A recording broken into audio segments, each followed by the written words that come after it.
Time to run upstairs. There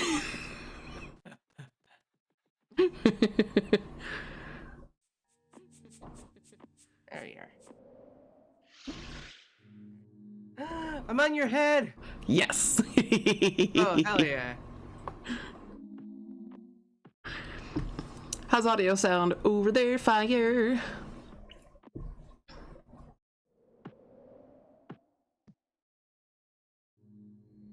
LPB reading with Prime. Yeah, let me watch that right now. I am watching it.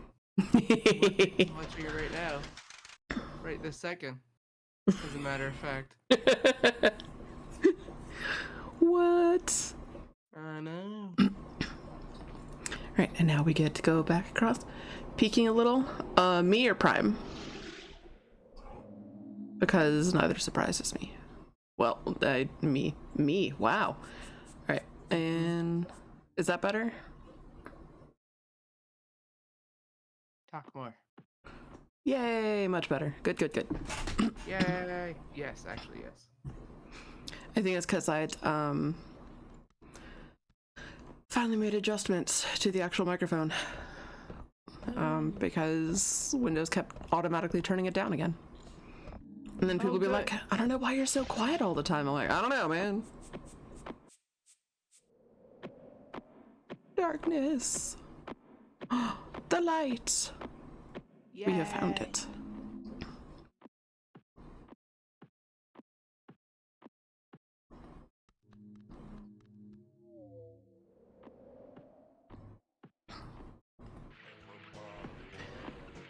Oh yeah, pro tip. If at some point you're also doing like a group call or something while you're streaming, make sure that your hotkeys to mute your mic on Discord are separate from the one you used on OBS. Oh. Yeah, because if you use the same one, then like if you're playing, I don't know, a game like Among Us, and people aren't supposed to be able to hear you, but you know, your stream should still be able to hear you, you're gonna have a problem. Oh, that is such a good point. Yeah. Microphone, what else are you picking up? Your mom. No, I don't know. What are you hearing? It's like, I don't know, fish tank? Who knows? The world may never know. Yeah. Fish tank is on the other side of the room. Well, it's in the living room. It's not even near me. I remember when you did have one, like, on the table next to you. Yeah. I mean, this one is still technically on the table, but it's like a real mic this time. Oh, Varian! Congratulations on the first!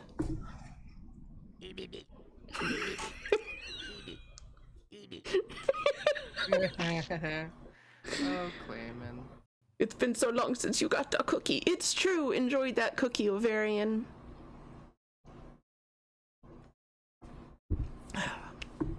Have a nice refreshing. I have two beverage options. One of them is a fairly sweet energy drink. It's the Strawberry Monster Ultra. Help stimulate more saliva for when I get dry. And then also my big ass water jar. Mm-hmm.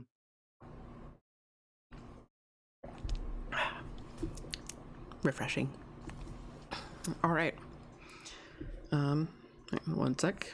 I'm gonna cough. Oh.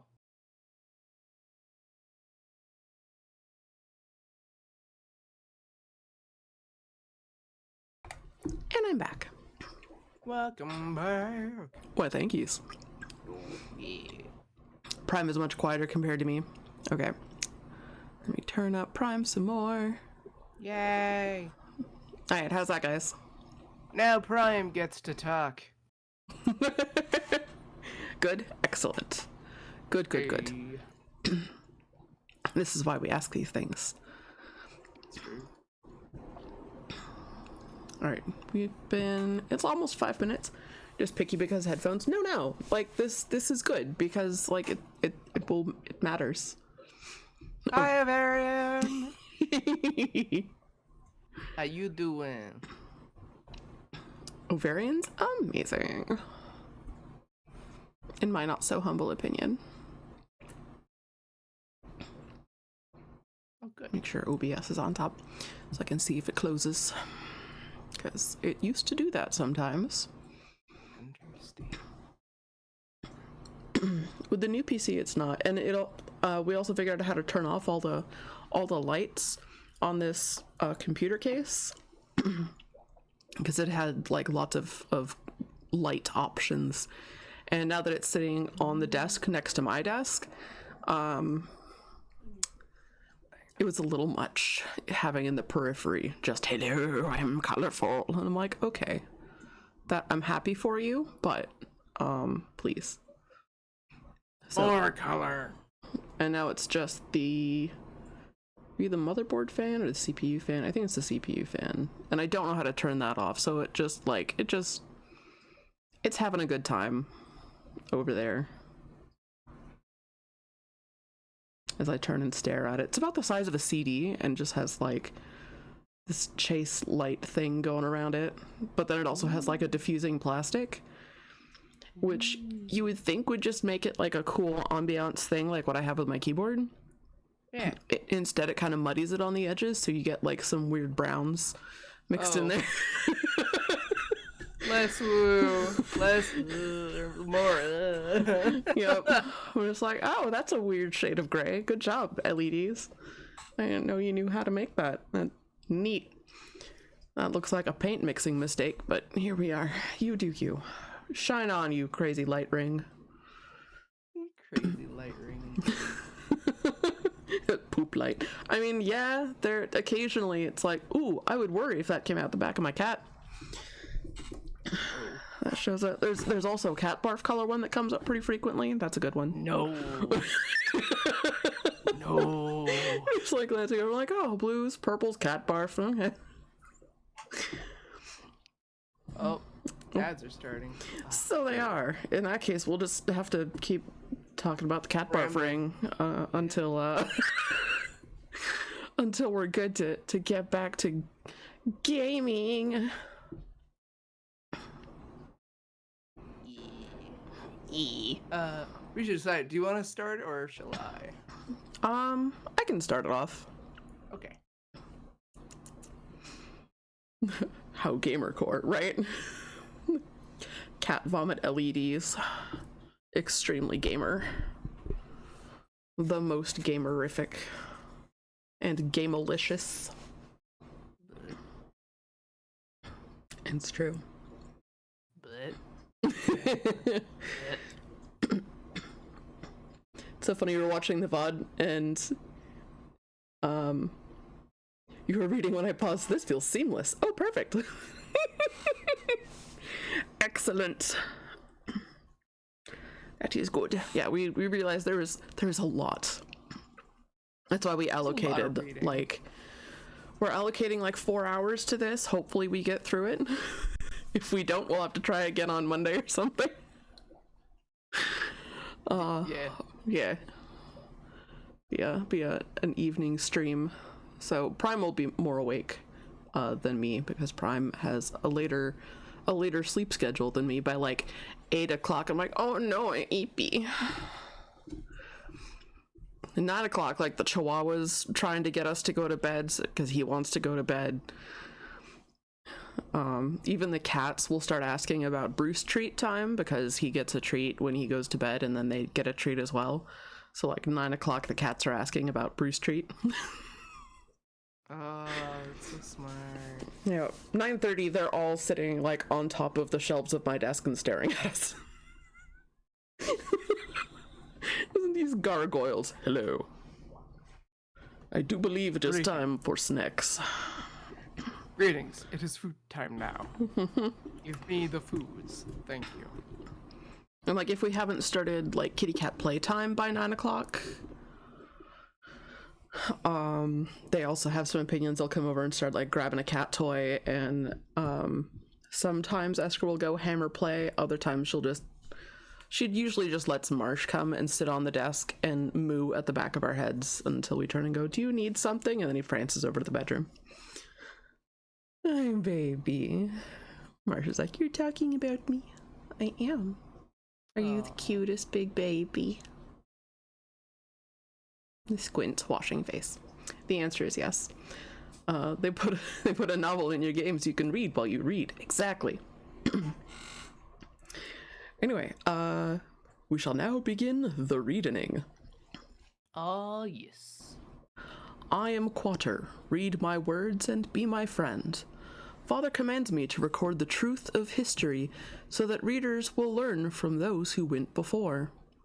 Therefore, I give each of my 7 sons one of these self-engraving, history-recording clay walls. This wall automatically records the activity in this world and in any other world containing one of the other walls. Behold, anyone who tampers with the records on these walls will be considered the enemy of Father. I will not like you much either. Hi, Neokai! Enjoy the lurkies! Hi. This wall is given by Father. It will teach you to acquire wisdom, integrity, and skills for solving problems. In each of our lives, we must make decisions. When these times come, be ready to make the right choices. I should ask Kanzit if he knows how to, extract this font, because I love it. And he's been on a font kick for the last, year, which is fantastic. Anyway, continue in what you know is true, though truth is often hard to see. These walls may hold the only truths you will know. Quater. Let's go, Clayman. This is so neat.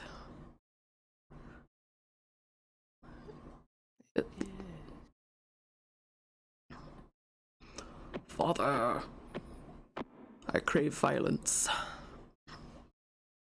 Right. Go for it. Father. Father is a kind being whom no one has ever seen. Father is beyond our comprehension. All folks know is that he was here before there ever was a here. He is happy and enjoys existing. He is said to be great and powerful, and as far as anyone knows, there was no one before him. He is from the other side. No one has ever been to the other side, but it is supposed to be a great place where there is peace without death. I wonder what it might be an allegory for. I have no idea what you mean. Quater. Quater is the only being Father has ever made. Is he like a quarter of Father, or? I guess. Yeah. He has been a good friend of Father's for many eons, and they were roommates. Quater is the official go-between for all beings and Father. Since he himself is a being made by Father, not much can be learned about Father by looking at Quater. But if anything is known to anyone about Father, Quater revealed it. Quater forged 7 crowns for 7 beings he created for Father to pour his approval on. So they got 7 dogs. Yes. Quater left the comfort of Father's presence to pioneer a new world where his beings could make their own place in order to empathize with Quater. Oh, he took the dogs. To the dog park. Or I guess he made them a new dog park? Guess so. If anyone's familiar with Welcome to Night Vale, they also know that we don't talk about the dog park. Oh. I will have to introduce you. It's absurd and very fun. Ogdilla. Quater made Ogdilla as a kind of test subject. He gave Ogdilla a crown, although he did not have a head to set the crown on. Ogdilla is a mass of blue gas that is barely self-aware. It is said that Ogdilla is the spirit of adventure, since on the day he was made, he left Quater's homeland, traveling in a straight line without stopping. He has picked up many particles from space, which have made a happy home for themselves on Ogdilla's back. Ogdilla is now 1,000,000 times the size he was when Quater made him, and his inhabitants include the Specks of Rylanate. The Specks of Rylanate were in constant conflict with the Specks of Rod. The Specks of Rod cultivated food on Ogdilla's back, using their spit. I'm seeing a theme for this world. The Specks of Rylanate had no spit, but occupied most of the surface of Ogdilla. The Specks of Rylanate were disgusted by all the spitting that the Specks of Rod did, and they did not like stepping in it either. I mean, that seems valid to me. The strife between the Specks of Rylanate and the Specks of Rod carried on for centuries. The conflict was never physically violent, but there was much whining, taunting, heated sneering, upheavals, and so on. This period is known as the Ubla Sanctor Hact, or the 3 millennia of conflict, although it was really more like 2.5. During the Ubla Sanctor Hact, an incident happened that at once made all the Specks forget their animosity, and at the same time exacerbated the conflict even more. In the 8th month of the 27th day during the 11th year of the 1st century of the 2nd millennium of the Ubla Sanctor Hact, the Specks of Rylanate woke up to find a strange being of gigantic size asleep in Strenchy Park. There was a pond by his head where he had drooled while he slept. 500 years is within a rounding error. Yeah! A crowd of Specks gathered around the Titan. As the morning hours went by, the larger the crowd grew, the more Specks talked among themselves. The hubbub finally became so loud that the giant awoke and sat up. The giant showed his great teeth and growled at them from deep within his huge body. The Specks fed him for fear of being eaten alive. The giant could easily have thrown 3 or 4 of them into his mouth at once. He was very bizarre looking, even for a giant. He was like nothing they had ever seen. His head had a ring of flesh on it that started almost at the very top and then looped down and joined the head again at the jaw. Fashionable. 3 Specks, one on top of the other, could have stood up inside of the ring. He had huge lips, with which he covered his enormous teeth, while the Specks had no lips at all. Hi, Caledon! Definitely a lot of backstory for a claymation puzzle game, and I am here for it. Excellence! Oh yeah, I didn't get my sound alert things going again. Dagnabbit. I gotta get that sorted out. Oh, Discord's derping on ya? Okay.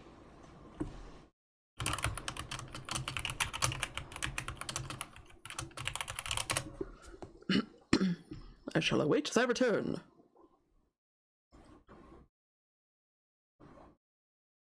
Do do do do do do do do do.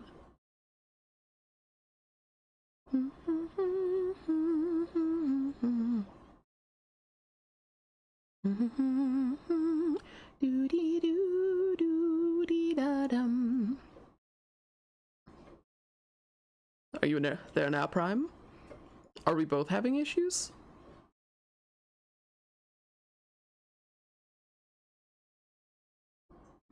Is it constantly picking up? What is it constantly picking up? Oh, cool. Discord might be bugging out for both of us. All right, 1 second. Like how you rendered the vase and plant, how it's almost 3D modeled. Thank yous. I did my best. All right, I'm gonna disconnect from Discord real quick and also reconnect. RTC connecting. Oh boy. Oh boy, Discord's having fun. It's a party.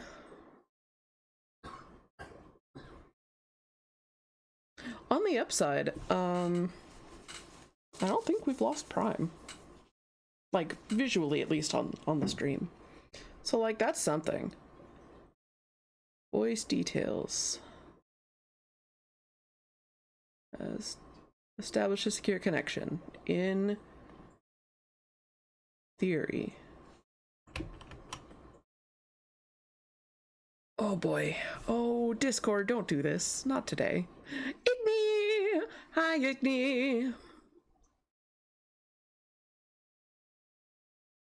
Alright, Prem, let's both disconnect real quick and then see if we can make it behave itself.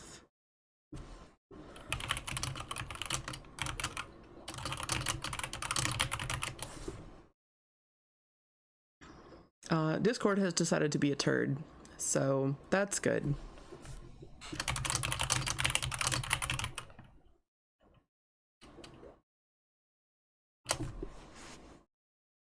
Yay, technology. Try jiggling the handle.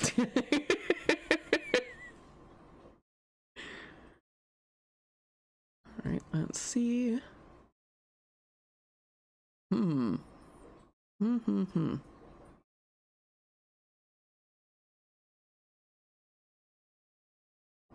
Yeah, it's not.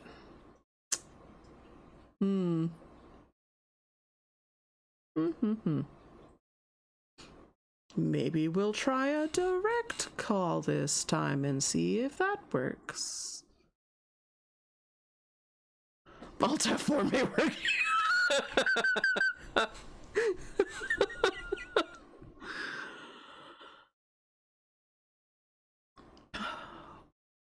Now, why in the world is it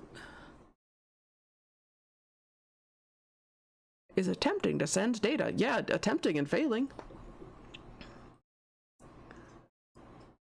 Also, I should open.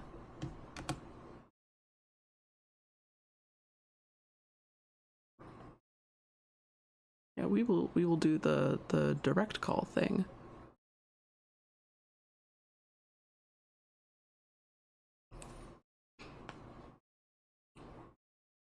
Good, yes. Right, OBS. OBS is happy, it sees you, good. It doesn't think that I'm talking to you. Well, no idea what the issue is right now. Yeah, Discord is apparently just not letting us, it's not finalizing the connection. So I don't think Prime can hear me, and I definitely can't hear Prime. It's not lighting up like we're talking to each other either. So that's neat. You're in the call, it says I'm in the call. Yeah, and I can see that we're both in the call, but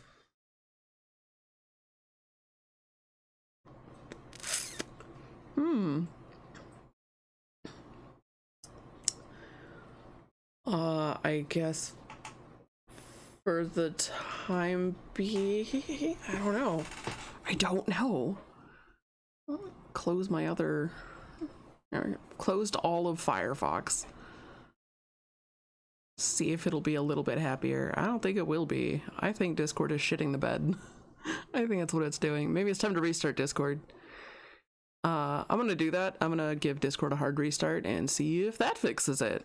It's exciting. I love technology.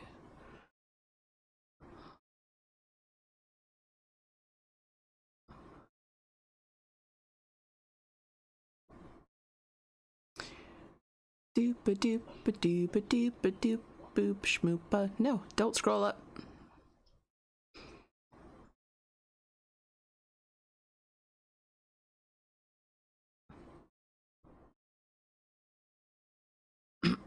Okay. Now we recall Prime and see if that's gonna work. Oh, it's actually lighting up when I talk. Holy shit, there you are! Yay! I just had to restart Discord apparently. Huh. Needed a hard reboot. It's super good.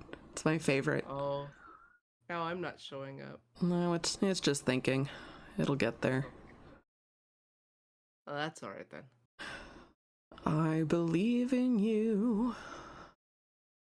Fuji Tech, no scrolling, no. There you are. But what if I scroll? No. Bad.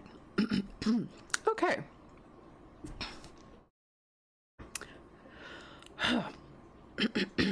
He had huge lips with which he covered his enormous teeth, while the Specs had no lips at all. Above the lips, almost to the top of the face, were two ball-shaped things that had one dot within each of them. The giant seemed to use them to observe things, since the dots moved and pointed at whomever was speaking to him. His torso was short for his size, while his legs were extremely long. Out of his chest stuck 3 spiked horns. For days upon end, the Specs tried to speak to the giant to find out if he was friend or foe, to no avail. His form of speech sounded too low down, deep and loud. It reminded them too much of the rumbling growl that came from deep within his body. The Specs did not like it, and they did not understand it. They could not even tell where one syllable ended and the next began, and comprehending sentences was totally impossible. To avoid hearing him speak, the Specs fed him constantly. That's why. The Specs of Rylanate did not keep a guard posted where the giant was staying. They could never have overpowered him. In any case, the giant never threatened them. King Rylanate had in mind to win over the giant's confidence so that he might be employed to stomp on the Specs of Rod. King Rylanate often went to Strenchy Park to speak with the giant. He wanted to impress the giant. Sounds like how small children would describe a bald guy with a button-up shirt. The top buttons aren't buttoned, his chest hair sticking out, right? It's weird spikes. He wanted to impress the giant, so he had the best acrobats from the Rylanate Circus come visit him. The king commanded the unicyclist to do loop-the-loops inside the ring on the giant's head, while a high diver did tricks off his huge lips into a barrel of water at the giant's feet. During these demonstrations of the circus performer's expertise, the giant did nothing but stand still and smile. Even while there were trapeze artists swinging from the 3 spikes that stuck out of his chest, the giant stood like a stone sculpture with a silly grin on his face. King Rylanate redoubled his efforts to continue. My God. To try to communicate with the giant. He once saw that the giant would not harm the circus performers as they climbed and swung about on his body. Day after day, the king came out to where the giant was to try to communicate his desire for the giant to walk over and stomp on the Specs of Rod. The giant smiled a lot at the king. He nodded his head when the king nodded his head and shook his head when the king shook his head. When King Rylanate slapped his forehead, the giant slapped his own forehead. When the king mimed walking and pointed in the direction of the kingdom of Rod, the giant stood up and did a dance. Oh boy. Oh boy. He's like, I don't know what you want from me. If there were only 2 spikes on his chest, I would have assumed they were nipples. I guess he could have 3. He could have 3. That's true.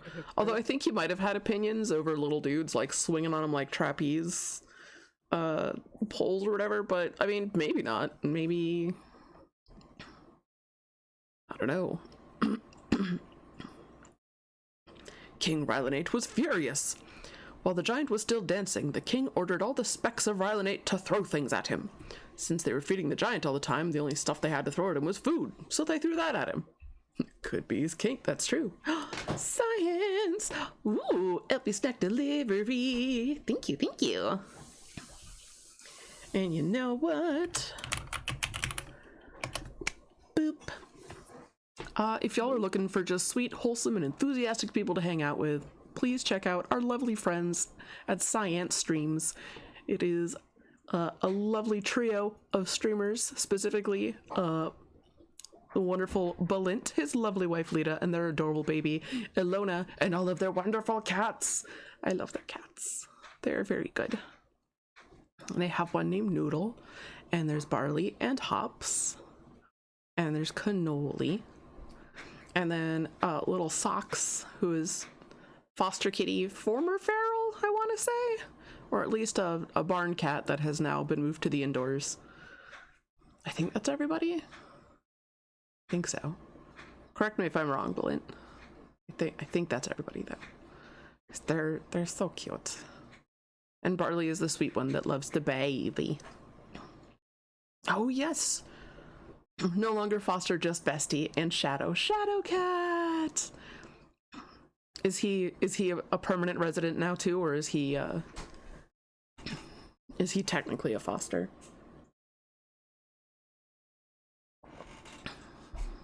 Unknown. He's an enigma. Probably permanent. Yeah, I could see that. Is he warming up to you guys and the other cats very much?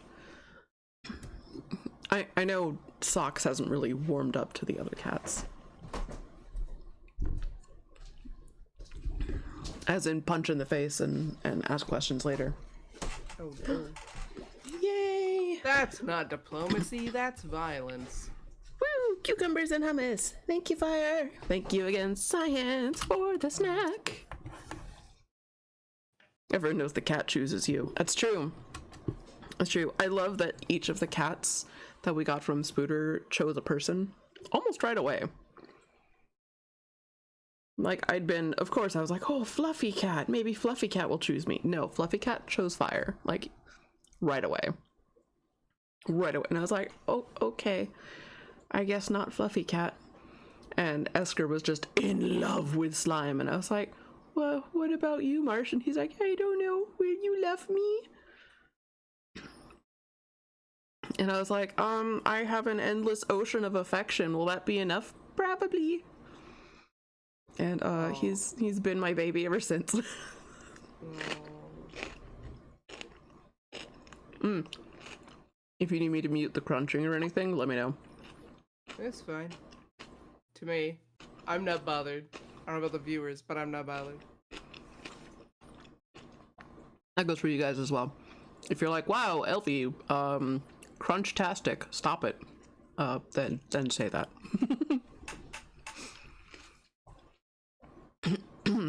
Anyway, since they were feeding the giant all the time, the only stuff they had at hand was food.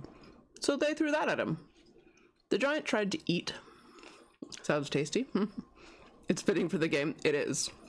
It is, rather. The giant tried to eat as much of the food thrown at him as possible, but he could not keep up with the furious pace at which the specks were throwing it at him. He turned and walked away from them and headed in the direction of the Kingdom of Rod. Since the specks of Rylanate had thrown so much food at the giant, no matter where he turned, he stepped in it. With each step... Oh no. He's tracking it everywhere. More and more food gunked up the bottoms of his feet.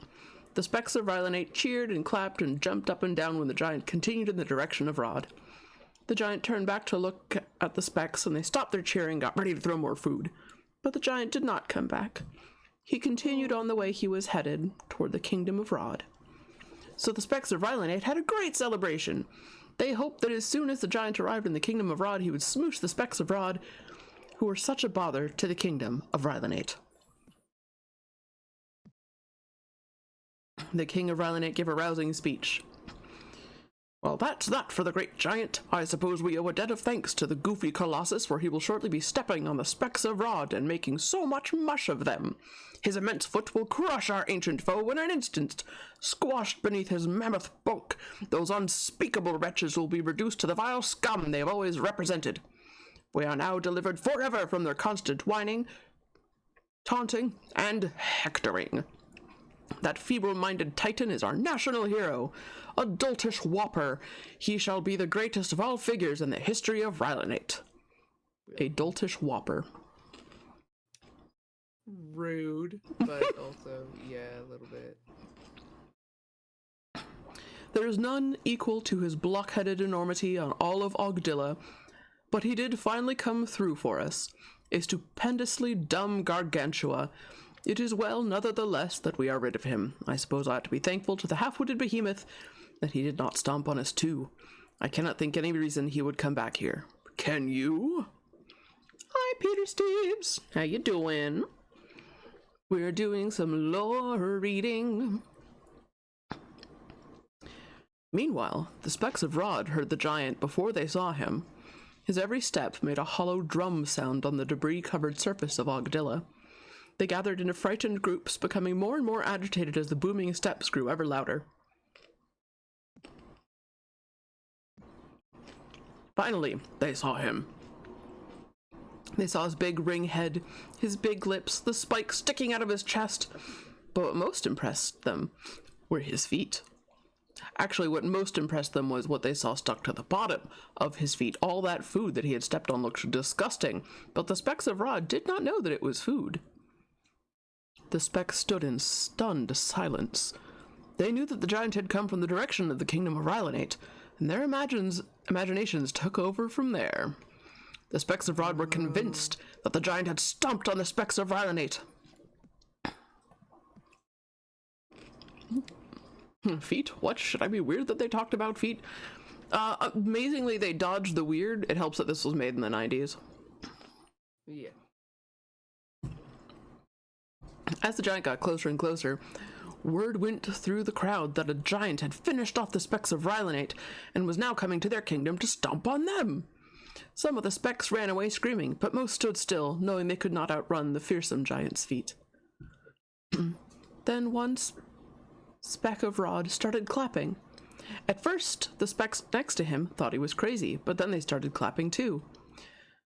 Soon a small group was clapping. Then most of the crowd was clapping and cheering and jumping up and down as the giant approached. They had figured that if the giant thought they were glad that the specks of Rylanate had been stomped to pudding,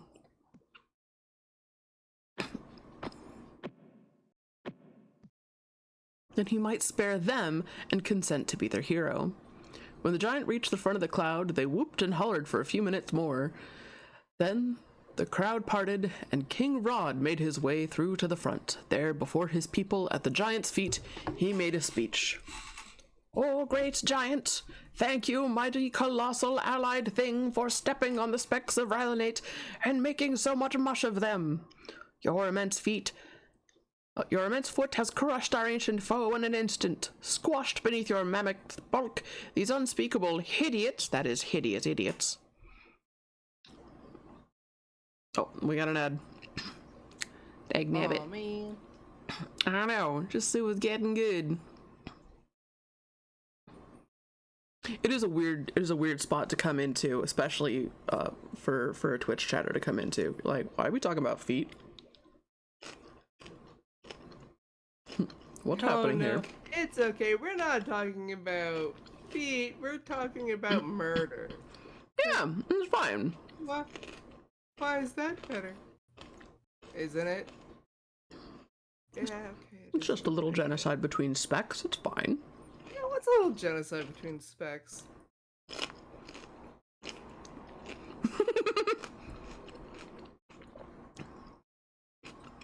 A lot of good terms we should bring into our common vernacular. I agree.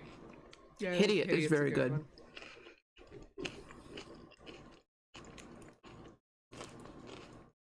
I strongly approve.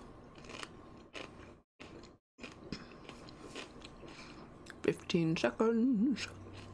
Doop-a-doop-a-doop-doo.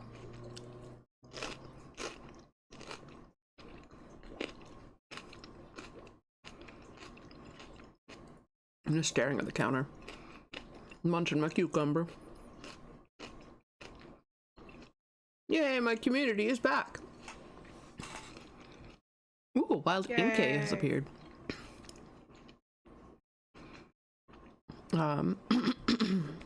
Squashed beneath your mammoth bulk, these unspeakable hideous idiots, have been reduced to the evil scum that they have always represented.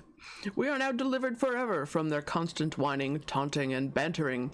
You, magnificent Titan, are our national hero. Oh, necromaniacal whopper, you shall be the greatest of all figures in the history of Rod. There is none equal to your fabulous enormity in all of Ogdilla.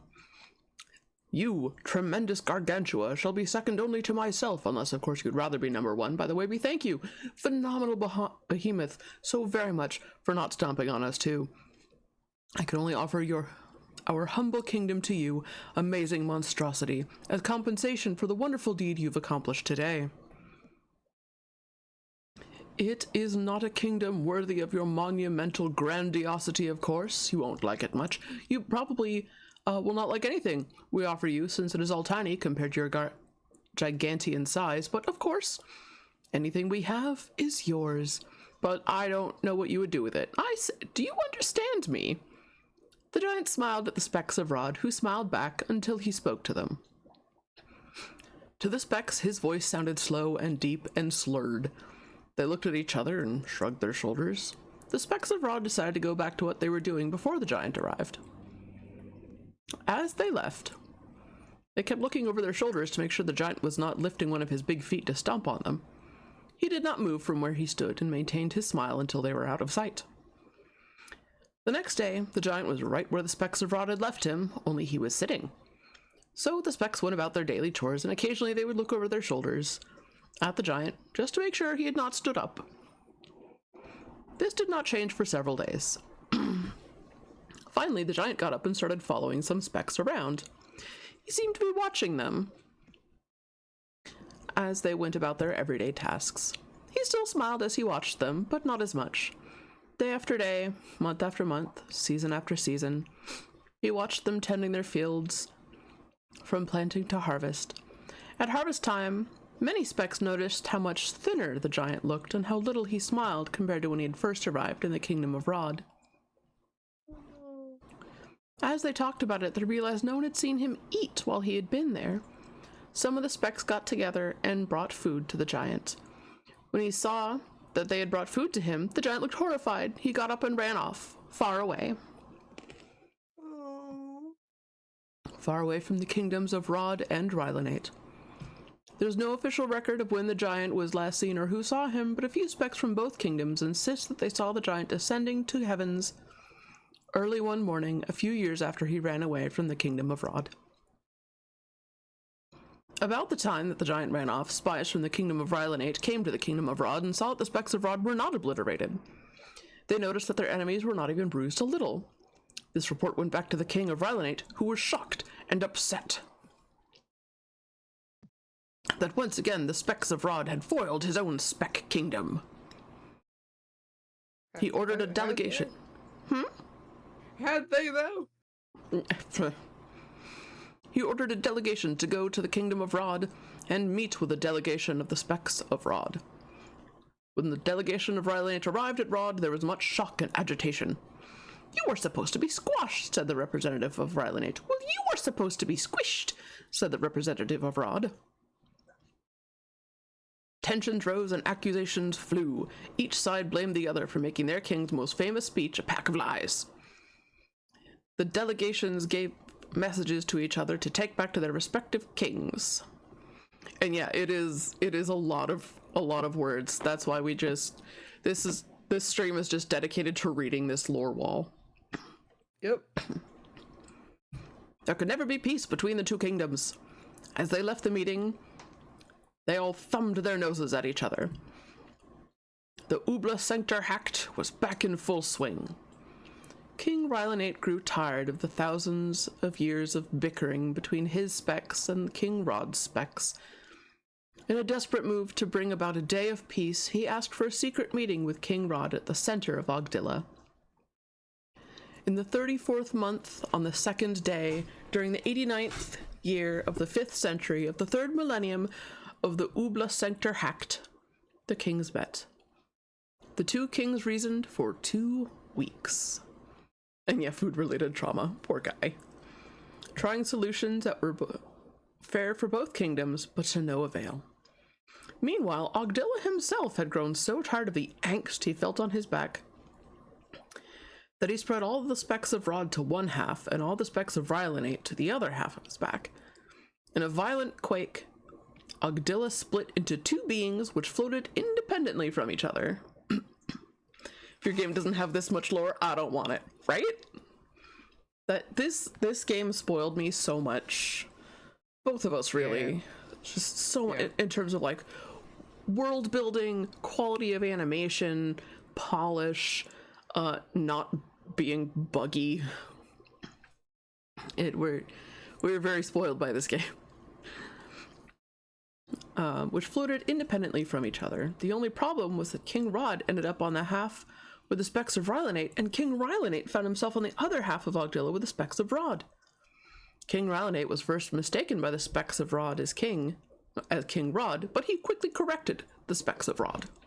Uh-oh. And was ganked. Right? Announcing that he was King Rylanate. The specks of Rod immediately cut him into tiny pieces and fed him to their young. King Rod, however, told the specks of Rylanate that he was indeed their king, and since few specks of Rylanate had ever seen their own king, they believed him. Eventually, King Rod and the specks of Rylanate built him a large castle which housed his children, who were half speck of Rod and half speck of Rylanate. King Rod, posing as King Rylanate, lived to see his specks harmoniously blend where it was previously thought impossible. The specks of Rylanate did not cultivate food on Ogdilla's back using their own spit like the specks of Rod. Instead, they rubbed their heads on the fine, hairy grass-like particles that had attached themselves to cover Rylanate's portion of Ogdilla's back. The rubbing caused static charges to build and build and build until small arcs of lightning flashed off the specks' heads. Ogdilla's blue gas in the immediate area of the arcs of lightning reacted by turning into bite-sized cubes of lime-flavored finger snacks. This was the sole source of food for the specks of Rylanate. That's kind of amazing. That's really cool. Every 247 days, this was 1 year for the specks of Rylanate. Chosen arbitrarily because they did not have seasons. The specks had their annual feast, which was called the Phalange-Purjungi. The great day began with a concert of rubbing where the entire population of Rylanate, young and old alike, rubbed their heads on the hairy particles until they collapsed, exhausted, unable to lift a limb. You want to make your own lime snacks with static electricity, right? That sounds great! About 3 hours after this frenzy, some specks regained enough strength to shakingly pull themselves upright.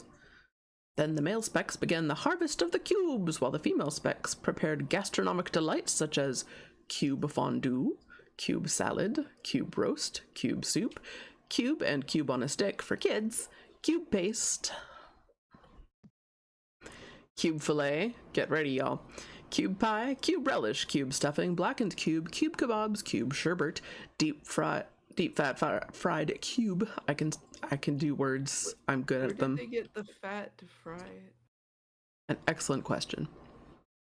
Cube cake, deep fat fried cube cake, barbecued cube, cube chowder, glazed cube, cube pandowdy, broiled cube, blackened cube, cube thermidor, cube on the rocks for the adults, steamed cube, smoked cube, and of course Susan's cube bubble loaf. Well, the delicious. Try the bubble loaf. Right? What would it look like? I feel like this should be a community art prompt or something. Make the feast of cubes. Everybody picks a dish to draw.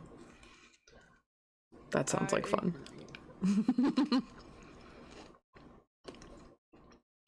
While the delicious smells of cube cookery were filling the air, those who were not busy found time to participate in the fun Phalange-Purjungi games.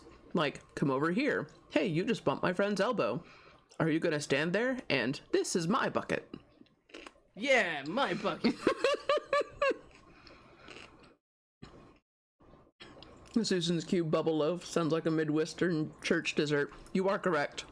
It is absolutely the lime jello marshmallow cottage cheese surprise. Absolutely. What? The day culminated with the Phalange-Purjungi dance, which they performed lying on their backs with their feet as high in the air as they could possibly get them. First prize going to the dancers with their feet highest up. What? That sounds like a good time. King Rod, whom the specks of Rylanate thought was King Rylanate, used the occasion of Phalange-Purjungi to campaign for re-election, since 12 days after the picnic was polling day. The specks voted every year.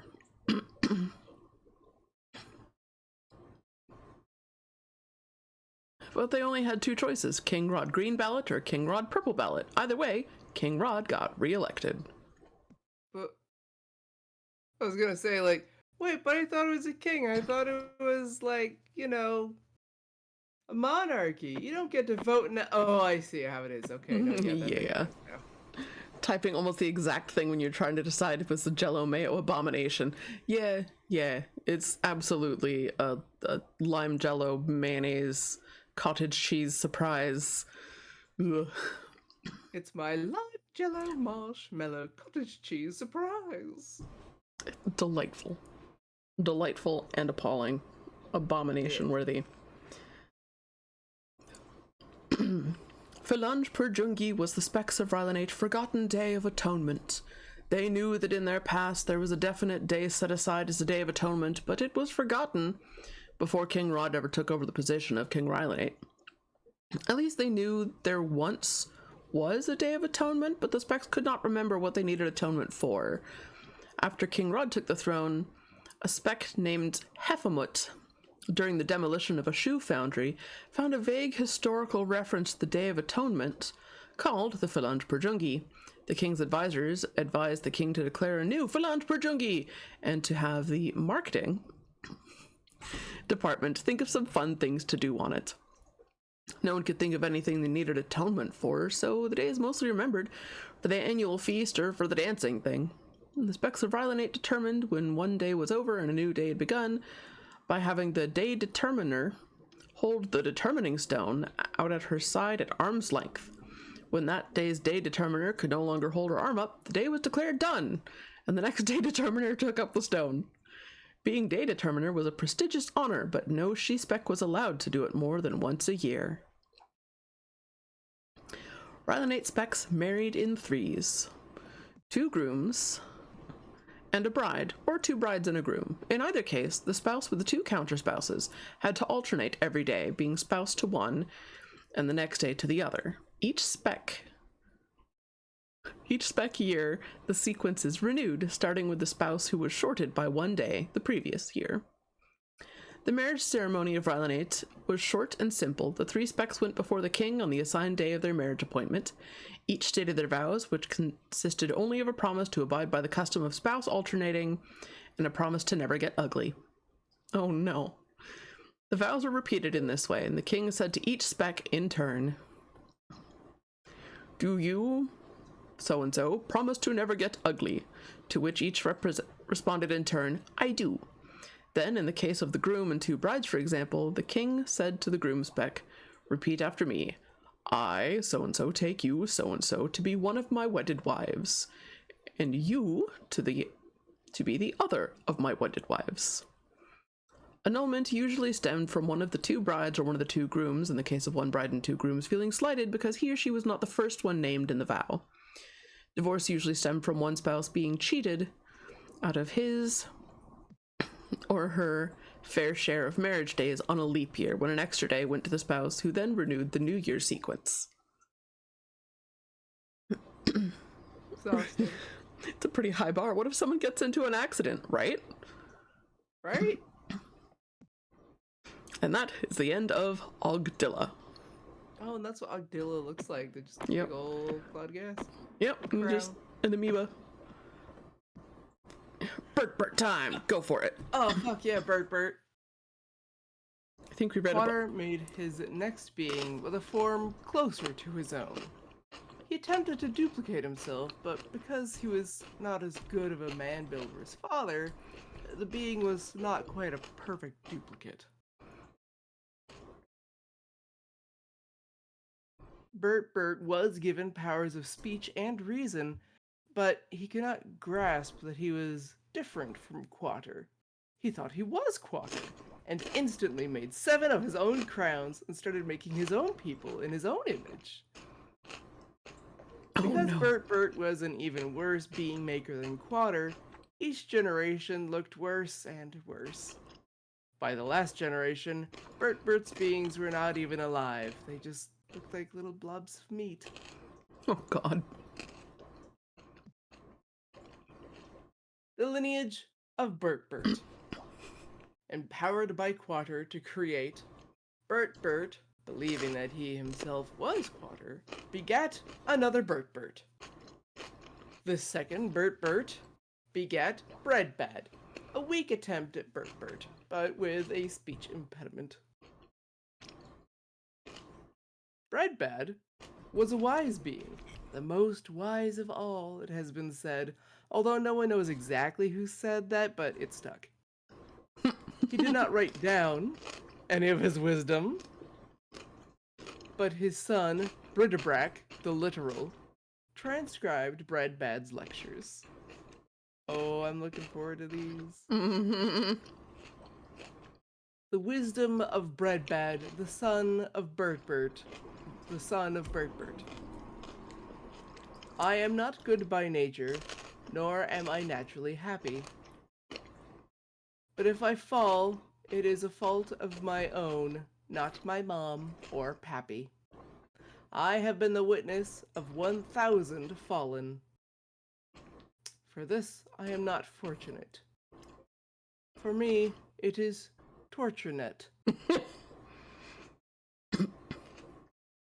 I ponder these till I am withered and sullen. Power is pleasant if served under glass, or eaten like pheasant, causing my voice to rasp. What? I mean, yeah! Breadbad, what the fuck?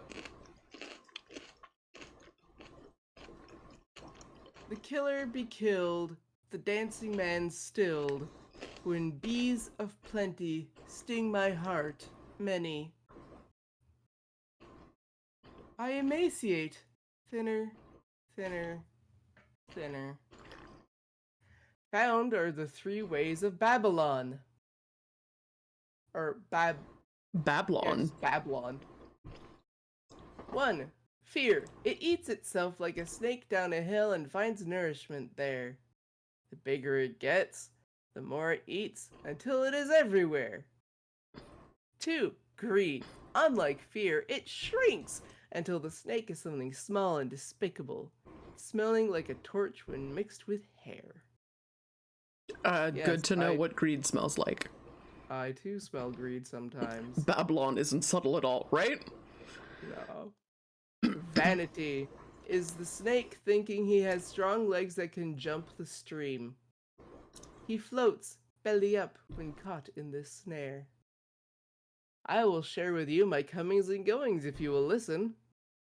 You will join me on these journeys if you hasten. We will perish if you do not.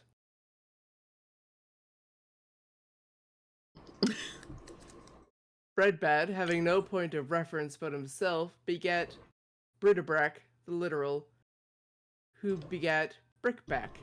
Brickback was... Yeah. not even an R. Right? Yeah, okay. Who begat Bickback. Bickback was thin for his age, and his peers mocked him for the purple-green splotches that covered his body. Oh, Poor Bickback. Once a large crowd of descendants of Bertbird had formed. Poor Bickback was made to sit in the back.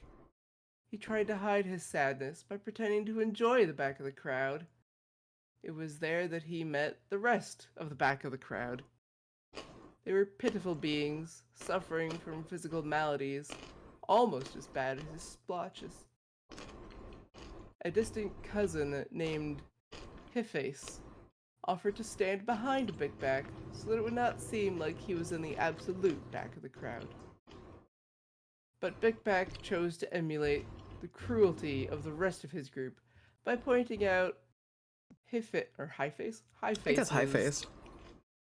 abnormality, a tiny second head growing from his palm. Oh. He sang a song about a thing with a thing hiding in its palm. Everyone laughed at Highface for a while and praised Bickback for his entertaining and funny verse. Highface confronted Bickback regarding this display of cruelty. But Bickback sang the song again until Highface ran home crying. Oh. The crowd acknowledged that Bickback was witty, but they could still not let him go in the front of the crowd because of those awful splotches. This gave Bickback an idea. One morning, Bickback went to great lengths to hide.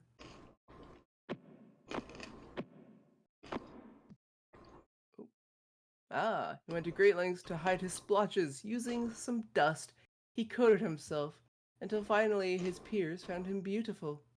They quickly escorted him to the front of the crowd, where he was commanded to write more songs about the beings in the back of the crowd. Bickback wrote songs of cruelty and prejudice about them all. All, that is, except for one in the back row. He hoped that the front of the crowd would not notice that he was intentionally overlooking his brother, Little, or Lytle, I suppose, who was Delayed. our word. He was a bit slow, and therefore the most back of the whole back row. But alas, someone noticed. Now, Big Back, let us have a song about Lytle, the crowd screamed. Oh no. They figured that Big Back was saving a song about Lytle until the end, since it would be the funniest and easiest to write, given the subject matter. Big Back looked across the crowd at Lytle, who could only stare at the ground. Lytle was pitiful in his brother's sight, and Big Back hated him for not being perfect. Oh. Yeah. Big Back walked over to his brother, who was drooling and looking very stupid. Lytle recognized his brother and decided to hug him hard, in the way he always had. Lytle reached out and hugged Big Back, saying, "I like Bix." Oh. The crowd roared with laughter at Lytle.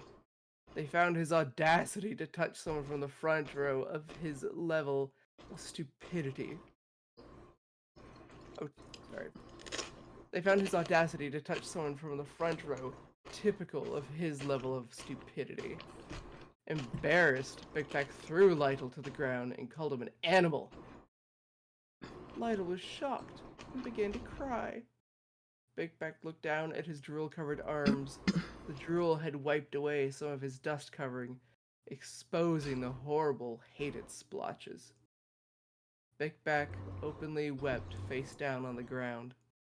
Lytle crawled over to him and held him.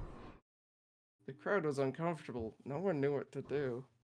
Just then, Big Back wiped his eyes and announced, "I have a song about the pitiful members of the back of the crowd." Those in the back of the crowd figured that this would be the most degrading song yet.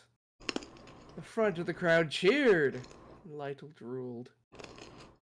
Big Back sang in a voice so beautiful that to this day, no song has been written to compare, and this is what he sang. "In this life I have found one thing. It is pity incarnate of which I sing. You have been told about the back of the crowd, and I repeat it plenty loud.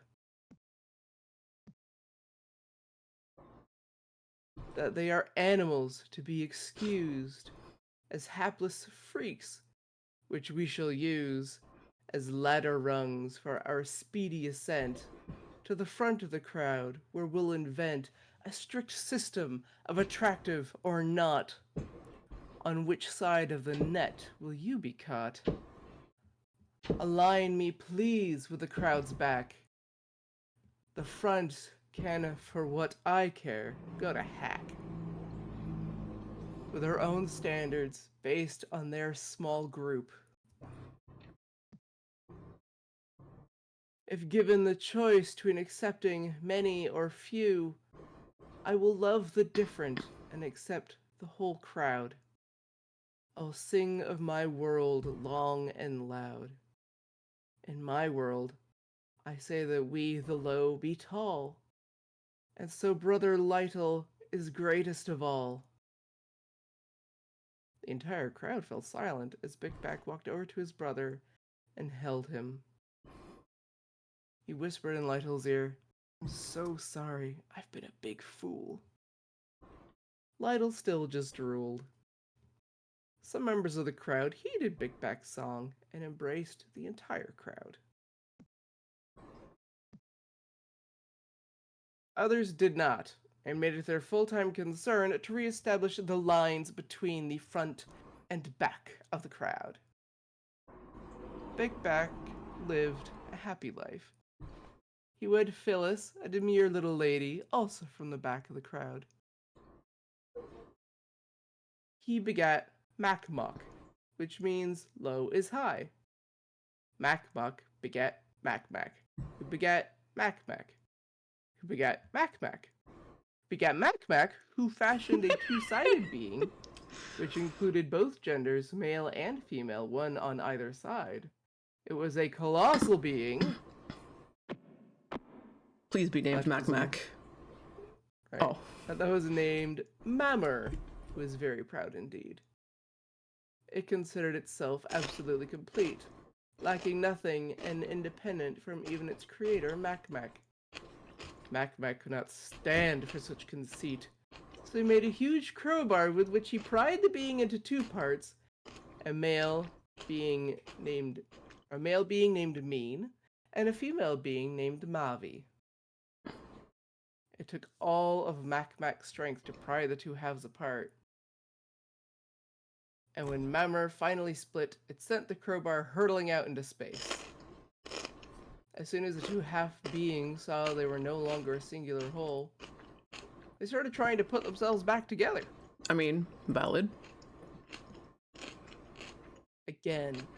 Or they tried to put themselves back together again, and they have been trying to put themselves back together ever since.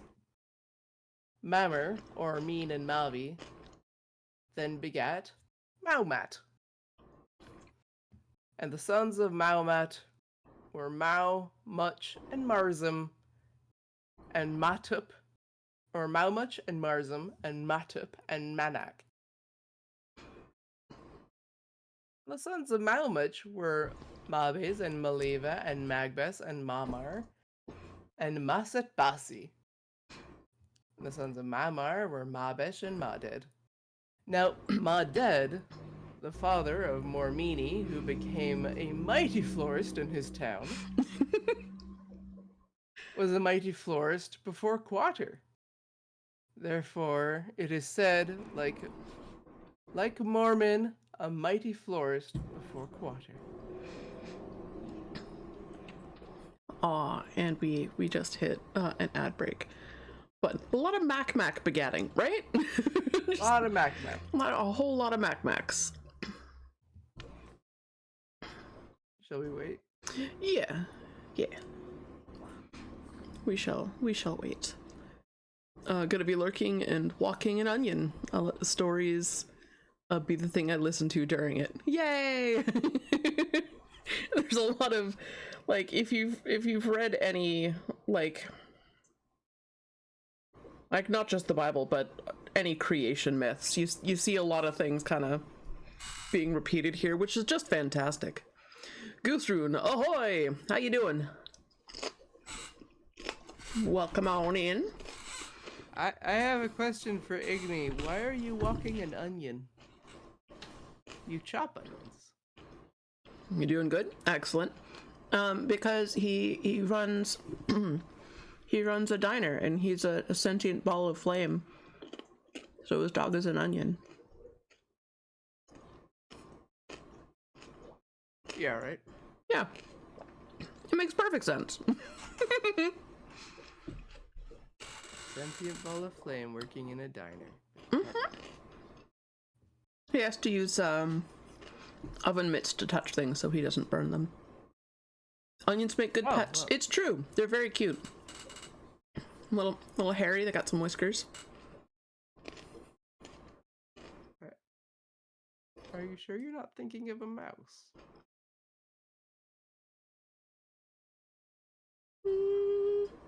No, onions don't have tails. Oh shit! No, yeah, that's a good point. Yeah, right. Yeah.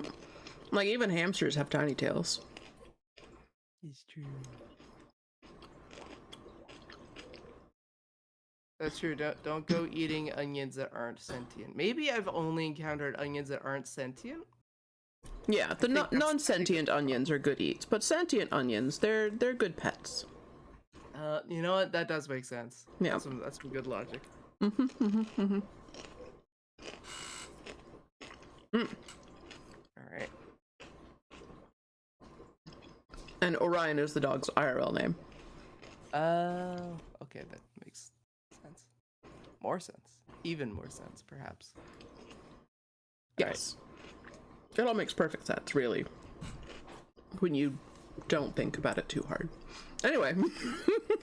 Anyway, speaking of perfect sense, we're back, yes? We are back. All right. Oh, chat So- has given the name to fit the Igni character. That makes sense. Chat elected all right. Orion to be an onion. Perfect. So, the beginning of his kingdom consisted of Daisy World and Rosebud and Tulip Crime in the land of Ranish. What? Tulip Crime? Tulip crime! That's my Oh, boy. hometown. From that land, he went forth into Milpitas and built Havoni and Hoot and Resensessen between Havoni and T. That is the great city. And Mormon became the father of Midul and Mimana and Mibahel and Mihutfan and Misrthap and Mehulsak, from which came the peons. Can't forget the peons. And Miratfak and Mixed Math, the evil twins. And Mr. Thap became the father of Modus, his firstborn, and Mathbath, the Queergenitites. Queergenites? I guess. I'm a Queergenite. I'm a very queer genite. And the Lolo men, and the Philodendrites, and the Shrub people, and the Clay Wanters. And the Neo Resin-Sessonites, and the and the Manakite, and afterward the families of the Manakite were spread abroad. And the territory of the Manakite extended from Nodus as you go towards Modoc, Delano, and Truckee, and Chester, and Alteras, as far as the Lake Almanor. So these were the sons of Maumat, according to their families, according to their language, by the lands, by their nations. And there's more! Yep, here you go. Based on that description up there, just try to imagine where they are. Can you do it? Not me. Modus then began Ma Min, who decided to wear a purple hood instead of a crown. Ma Min begat Ma Ni, who liked hoods a lot but hated his father's purple hood, so in rebellion, he went back to the crown-wearing tradition of previous generations. This gesture pleased Quater so much that Ma Ni was simply caught up into the presence of Quater to live forever in peace with father, but not before he was able to create a poor likeness of himself, Mei Ni, who begat Wei Ni, who begat Fua Gi, the founder of the famous Fua. Oh my heavens to Betsy! Zombie giant sponge! Well, hi! Zombie spongy! Thank you so much for the raid! Oh my goodness. Welcome to Nonsense. It is utter nonsense right now. Thank you, Fire, for getting the shouty. We're doing a lore reading of the lore wall of the Neverhood. It is very long. We blocked out like 4 hours. We'll see if it's enough. Yep. Wave depletion, welcome in. Spongy, how was your stream? Good luck, Neverhood Lore Wall. Oh yeah. I'm excited for it, and also I'm like, oh man, what have we done? Yeah.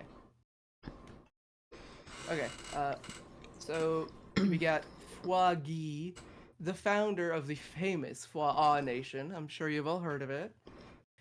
Who begat Fep At. Who begat Fep P. Who begat Feh, who liked to sing loving songs for his sons. He began by expelling air from between 5 flaps. That's how he sings. He expels air from between flaps. Aren't you guys glad that you came in here? Ooh, you made solid progress on the royal suite. Excellent. Making it so pretty. Hey. For those of you who do not yet know Zombie Giant Spongy is a delightful streamer. They largely do Dwarf Fortress streams, often in ASCII. It's still the version 50, although I think it just hit version 51. Yeah, so it's technically the Steam edition, but you can swap to the ASCII graphics, and it's very pretty. Spongy's been playing Dwarf Fortress for quite a while. They did play the free version well before the premium version on Steam came out, and they are a delightful little bundle of sweetness, and I love them dearly, and I got to meet them at PAX, and hopefully I'll get to see them again at this upcoming PAX. That would be delightful. What do you think? Made progress on the royal suite.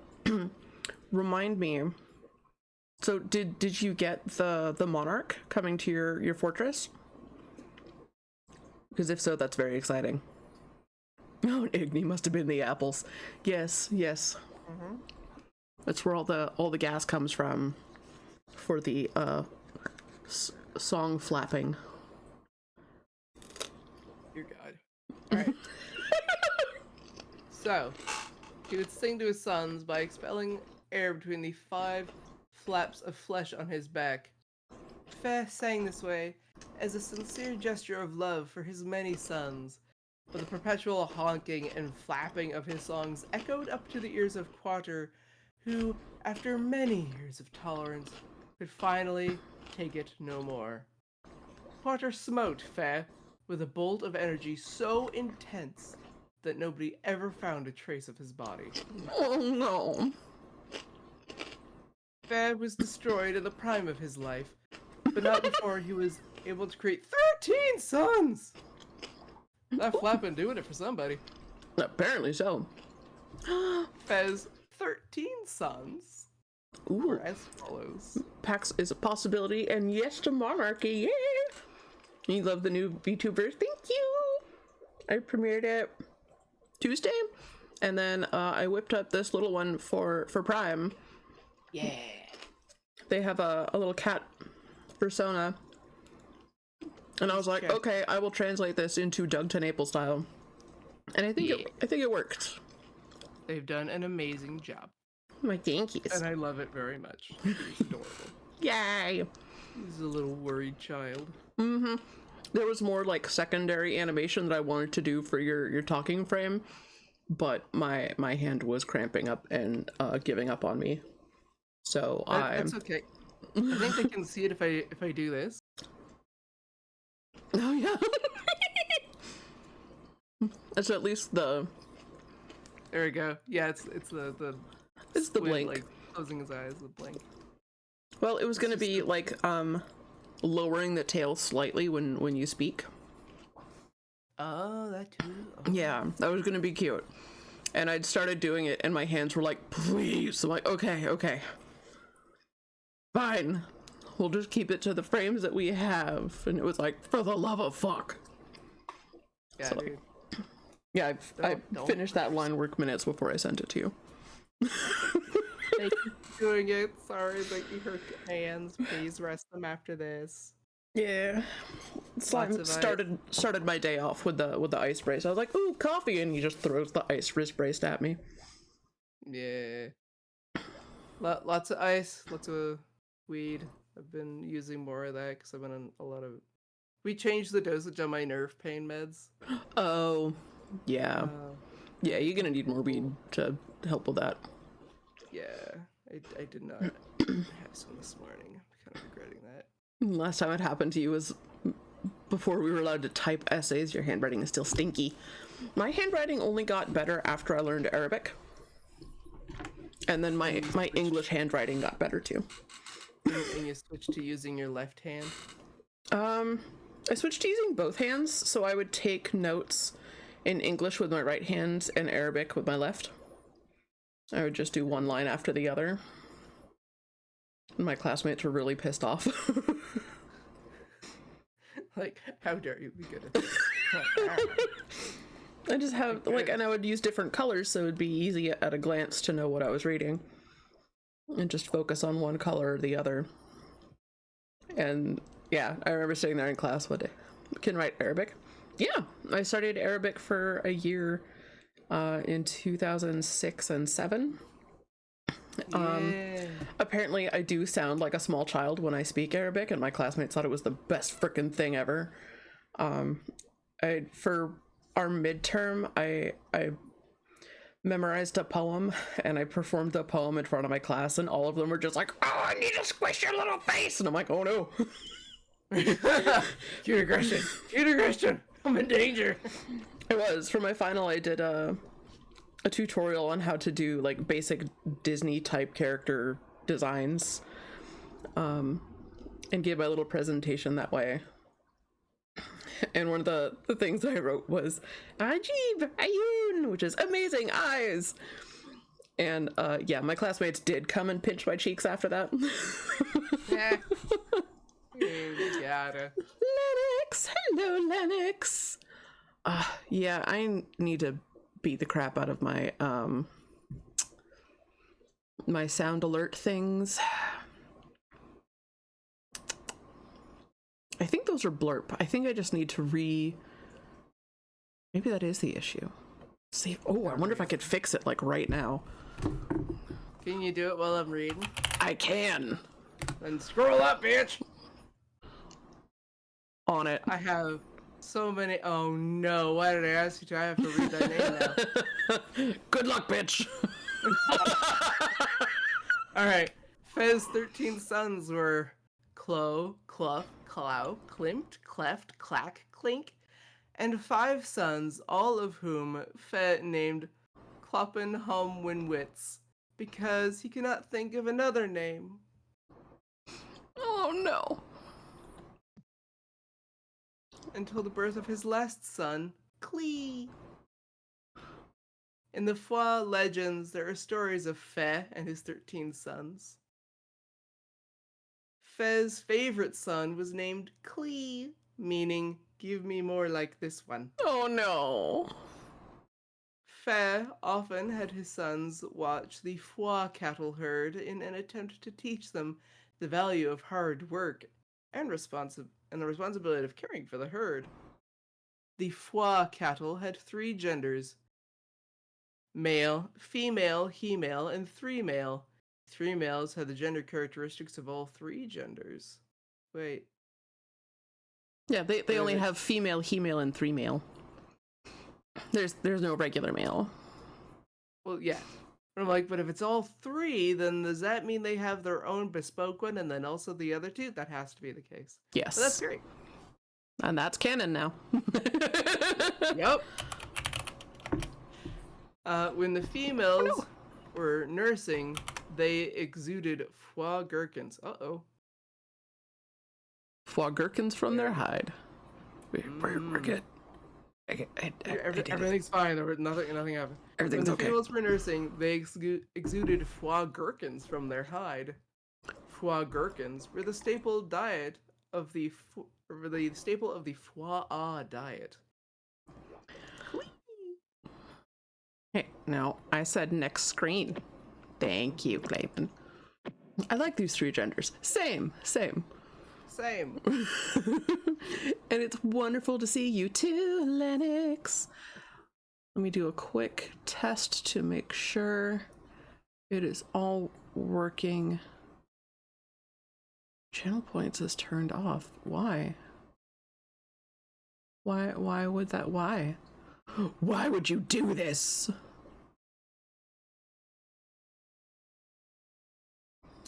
Alright, do a quick little check. So Fui was the youngest of Fe's sons, and he was also the most responsible. And he was the only one who listened when Fe spoke to his sons the legends of Fep P and told him of father and quarter.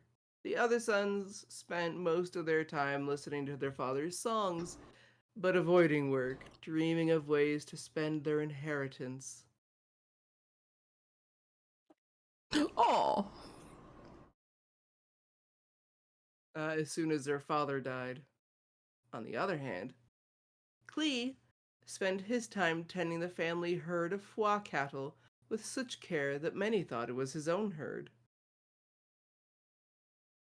It was the largest herd of foie cattle in the nation of Foie, next to the emperor's own herds, of course.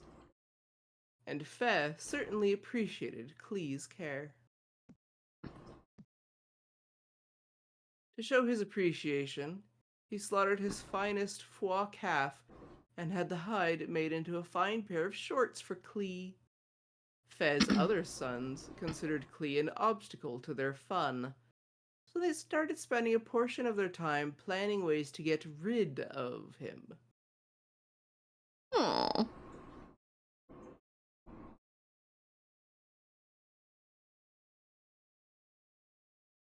There we go. When Clee was out herding the foie cattle with his brothers, he would often bring back a bad report to his father of how the other sons abused the herd and often secretly sold foie gherkins for their own profit.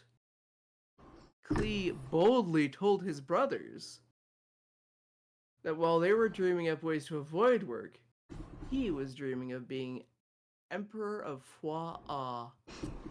This got on their nerves. Oh, Lennox says that your avatar is also super cute. And this probably took, God. Well, thank you. How long do you think this took to write? I don't. Several weeks at least, yeah. Wonder if someone's percolating in the brain of the writer for years. Probably. Oh, definitely. I also like that. So we read this first. And then later I learned more Bible stories. And it was like, wait a minute. And I'm like, hey, this is just like the Neverhood. Oh.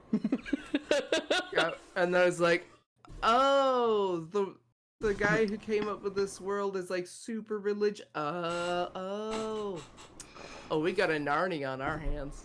We do have a Narnia on our hands. It's clay Narnia. A silligher and less serious Narnia, which makes it better in every way. The Bible is based on the Neverhood, right? Absolutely. You heard it here first. With much plotting, they did finally came up with a plan to get rid of Clee. When he came out to the plains of Chopin to check up on them, they grabbed him and sewed him and his fine shorts to the back of a foie bull. The brothers then traded Clee and the foie bull to some Chopin pops for some stewed pods. They took these back to Fe and explained that Clee had been trampled in a foie stampede, and that the pods were all that was left of their brother.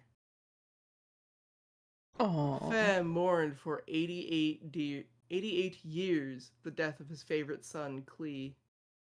Meanwhile, the Chopin Pops, never noticing Clee sewn to the back of their new foie bull, traded it to the Emperor's herdsman for a pack of Gaza smokes. Ooh, that's an awkward name to have there now. A little bit. Gotcha smokes. Yeah. Nailed it. Now, an emperor likes a clean herd of foie cattle, so his herdsmen scrubbed the foie cattle daily. While they were scrubbing the new foie bull that Clee was sewn to, they noticed him crying out and begging to be released. The herdsmen released Clee to the custody of Porton Chippa, the emperor's bodyguard. Porton Chippa made Clee his butler, and Clee took on the responsibility much as he did with his father's herd of foie cattle. Porton Chippa was not home much, what with all the responsibilities of his own job, but when he was home, he did not fail to notice Klee's meticulous care of the house and household matters. He actually did a better job than Portentchipa would have done himself. Portentchipa would have been jealous, but he enjoyed the spare time too much. Valid. In these days, each time Portentchipa had been out on one of his many trips away from home with the Emperor, his wife, Pippa, started making eyes at Klee, the way she should only be making eyes at Portentchipa. Klee was no fool. He knew what Pippa was up to, so he warned her with the warning his mother always used. He said, if you don't stop making eyes like that, they're gonna get stuck that way. And yeah, Ovarian, you're spot on. It did not age well. Oh my god. Pippa could not stand to be rejected, so she kept making eyes at Klee, and sure enough, her eyes got stuck. She lied to Portentchipa when he came home that night and told him Klee had dressed up like Portentchipa just to get her to make eyes at him. Portentchipa beat Klee to within a foot span of his life and then threw him into jail. But Quater did not forget Klee. Klee once again prospered because of his faithful conduct. After the jailer beat Klee to within half a foot span of his life, put Klee in charge of all the prisoners. Beat the crap out of him. Alright, you're in charge now. Right. Who were in the jail, so that whatever was done there, he was responsible for it. The jailer did not supervise anything under Klee's charge, because whatever Klee did always prospered. Klee often told the other prisoners the stories of Father and Quater that he had heard as a boy. Then it came about, after these things, that the Emperor's nephew offended the Emperor by besting him at liver juggling. Whose livers are they juggling? Are they Good juggling them question. dry? Sounds slippery. He's so slippery. 6 inches of life is pretty generous, right? Usually get beaten within an inch of your life, but 6 inches? That ain't so bad. Well, I mean, they did need him to run the jail. That's true, that's true. The Emperor was furious with his nephew, so he took away his status of Emperor's nephew, gave it to some guy who happened to be walking by, and put his nephew in confinement in the jail. The same place where Klee was imprisoned.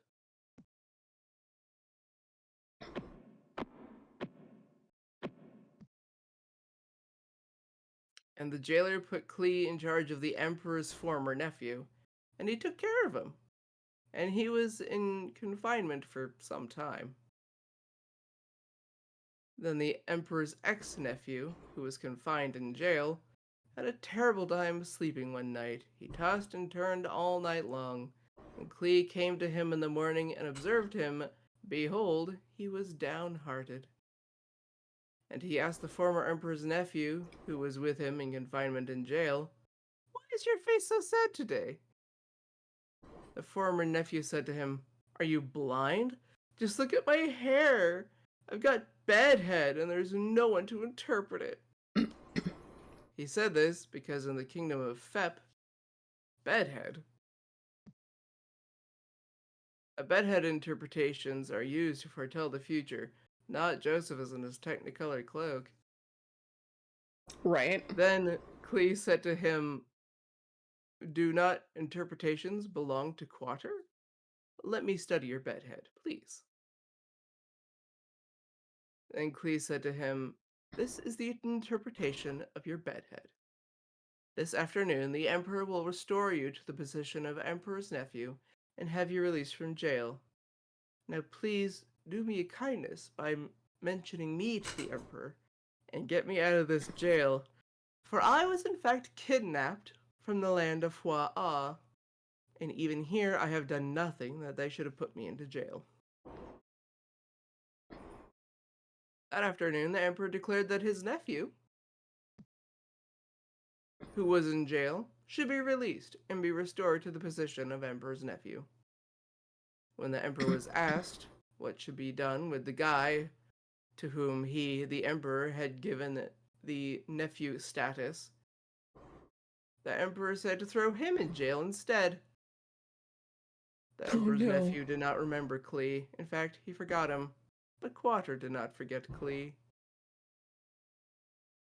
Now it happened at the end of 2 full years that the Emperor woke up one morning with bedhead, and his spirit was troubled. So he sent and called for all the interpreters, and the Emperor had them study his bedhead, but there was no one who could interpret it to the Emperor.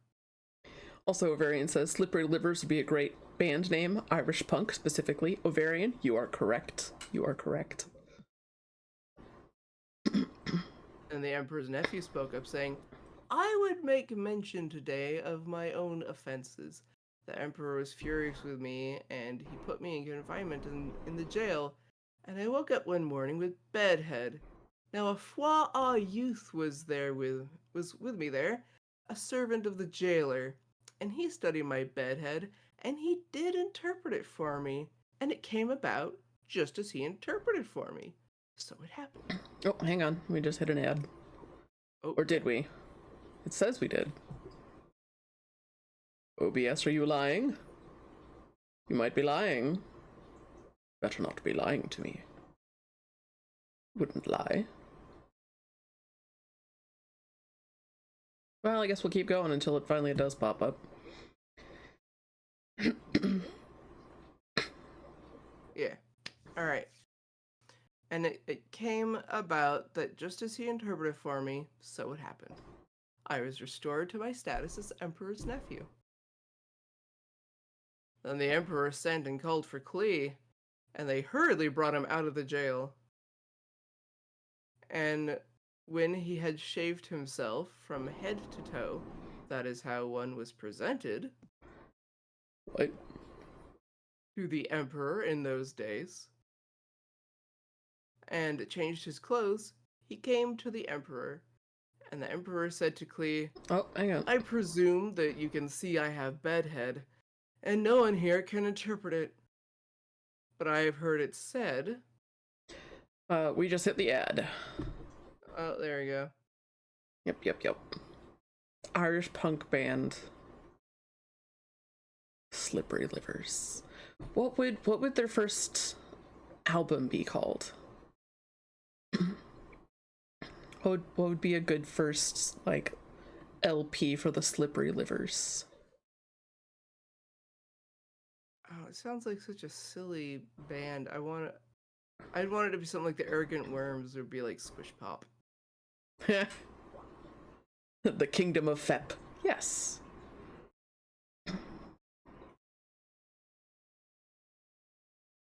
Yes, you are correct. Kidney Stone Blues. Oh, that's a good one, Cyclopic Spider. Also, hello, Spooder. I do like the Kingdom of Fep as one of their first ones. I think Kidney Stone Blues would definitely be their first. Oh, that's the would that be the name of their first album?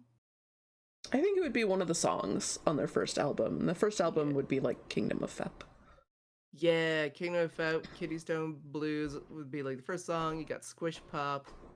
What else we got?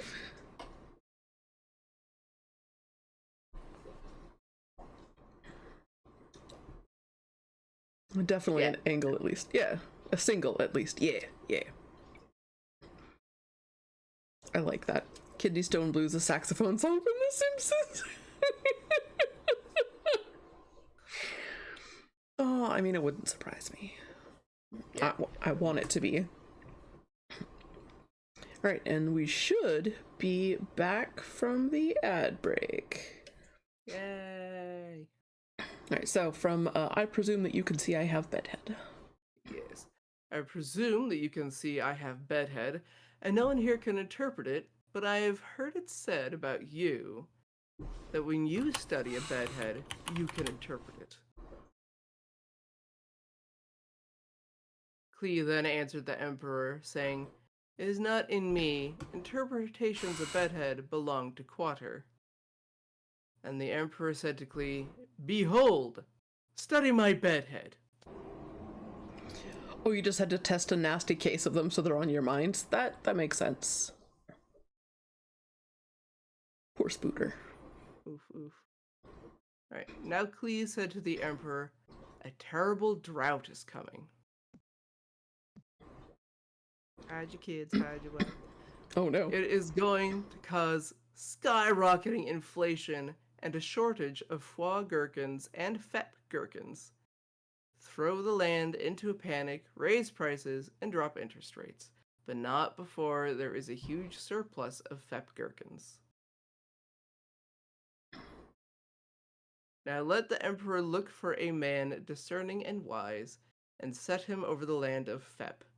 Let the emperor take action to appoint overseers in charge of the land, and let him exact a fifth of the Fep gherkins of the land of Fep in the time of surplus, and let them gather all the Fep gherkins of this surplus and store them up, and let them guard it, and let the surplus become a reserve for the land during the drought, which will occur in the lands of Foix and Fep, so that the land may not perish during the skyrocketing inflation.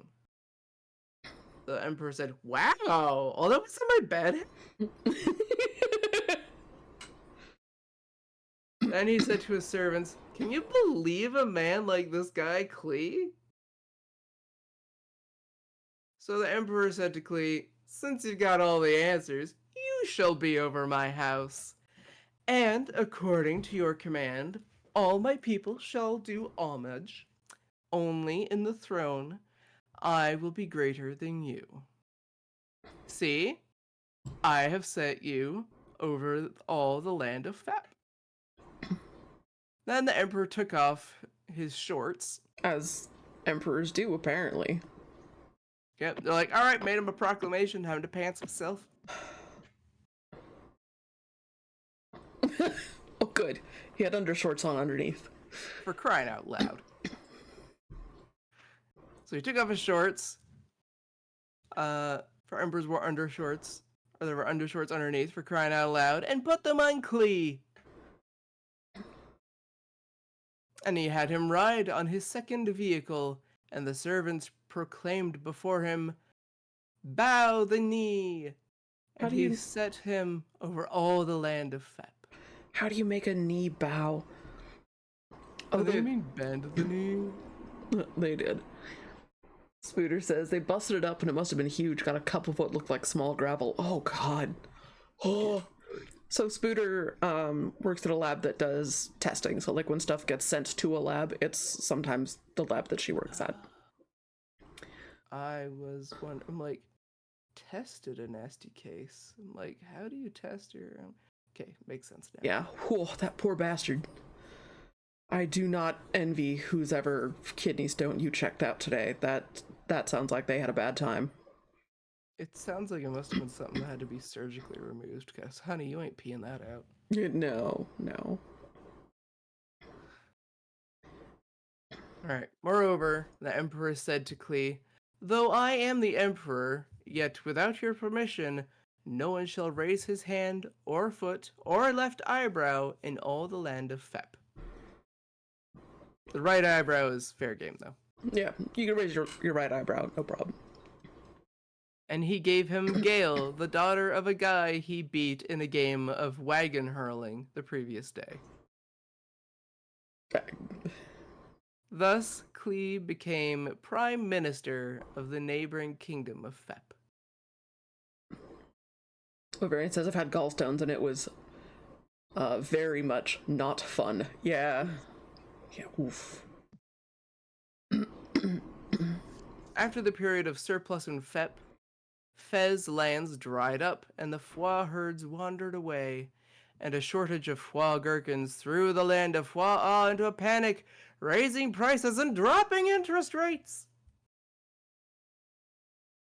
The Fe boys, Clo, Cluff, Clow, Klimt, Cleft, Clack, Clink, and 5 sons, all of whom Fe named Kloppenhaumenwitz, because Fe could not think of another name until the birth of his last son Klee, were forced to trek out to Fep and trade their prized chopper metal statues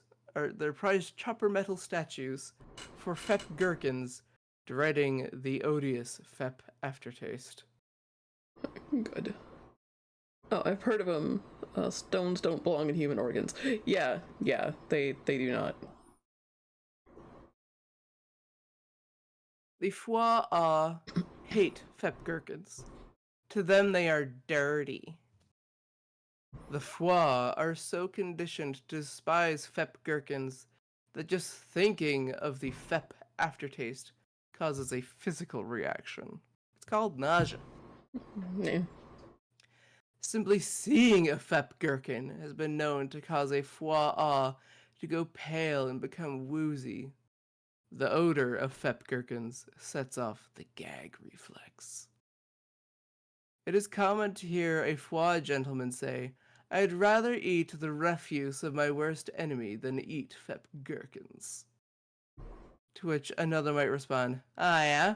I'd rather poke myself in the eyes with 6-inch rusty spikes than eat a lousy Fep gherkin." You guys are getting it's a little much. Are you sure? To which another will reply, "Well, I would rather eat my own head innards after they've been sucked out through my eye sockets with a great naturally occurring vacuum than eat Fep gherkins." What kind of naturally? No, it's fine. It's fine. This is fine. Still another might say, "I'd rather have a full body massage from a servant girl named Hella than eat Fep gherkins." To which everyone respond, "Huh?"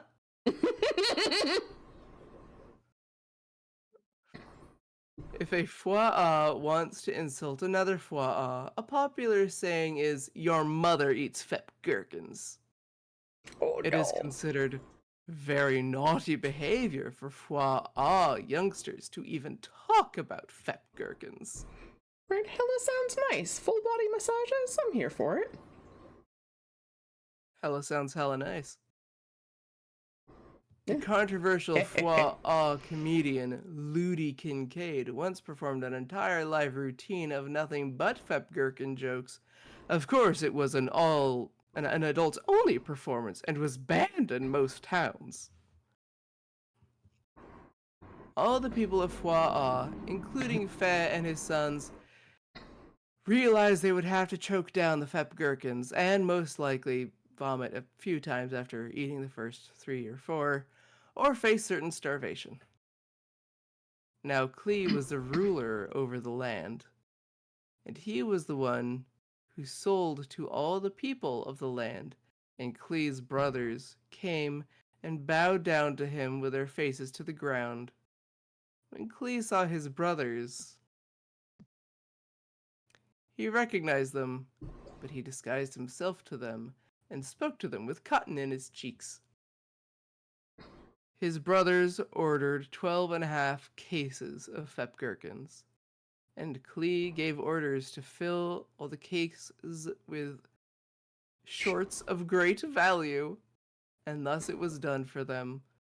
So the brothers loaded their Fwa oxen with 12.5 cases and departed from there. "Enjoy your shorts, bitches." At Right. the border, Klee had his police stop his brothers. The head policeman said, "May I see your receipt, please?" Clow, the eldest, handed over the receipt to the officer. "Says here you bought 12.5 cases of Fep gherkins. Mind if you take a look inside these here cases?" Clow agreed to let the police search the cases. When these were opened, the police, of course, found the priceless shorts. The brothers were stunned, to say the least. Their hearts sank, and they turned trembling to one another, saying, "What's up with that?" So the police escorted the sons of Fe back to Klee's house. The brothers thought they were done for. But when Klee saw them, he invited them in and fed them delicious snacks prepared with Fep gherkins, of course. While they were eating,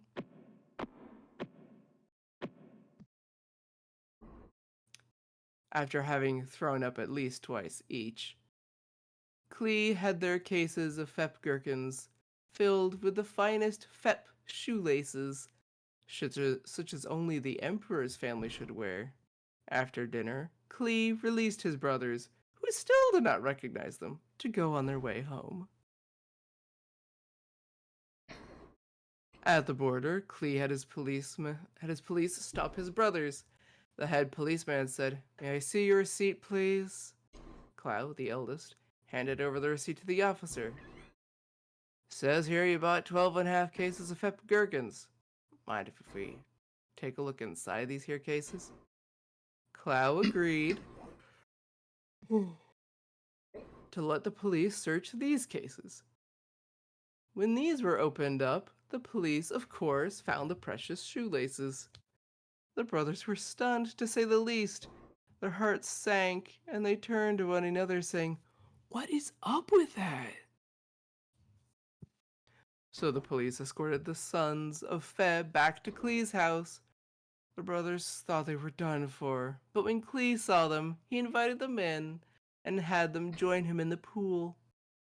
While they were in the sauna, after swimming, he had their cases of Fep gherkins filled with priceless gauges.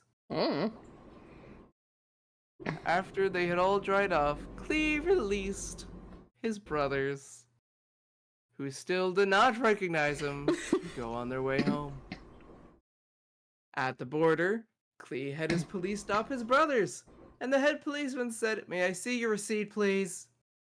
Clow, the eldest, handed over the receipt to the officer. "Says here you bought 12.5 cases of Fep gherkins. Mind if you take a look inside these here cases?" Clow agreed to let the police search the cases. When these were opened, the police, of course, found the precious gauges. The brothers were stunned, to say the least. Their hearts sank, and they turned, trembling, to one another, saying, "What is up with that?" So the police escorted the sons of Feb back to Klee's house. The brothers thought they were done for, but when Klee saw them, he had them come in and watch a play performed in mime in his private home theater. And then he had them spend the night.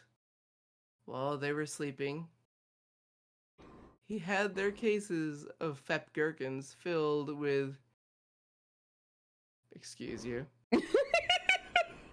humanol linterfatch, which is a lot like a food. In the morning, after breakfast, Klee released his brothers, who still did not Oh recognize my him, god. to go on their way home. But Clow, the smartest brother, said, "Before I go, I'd like to look in these cases of Fep gherkins." Sounds tasty, right? Delicious.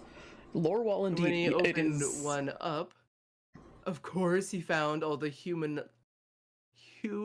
all linterfatch. He exclaimed, "What is up with that?" And you're right, that sounds delicious. I want to eat these. Yeah, the least aware brothers. Klee knew he had to let his brothers in on his little deception. Klee said, "I'm Klee!" And the brothers responded, "Who?"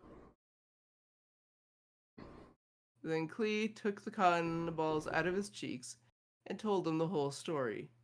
He said, "It goes like this. When I came out to the plains of Chopin to check up on you, you grabbed me and sewed me and my fine shorts to the back of a foie bowl.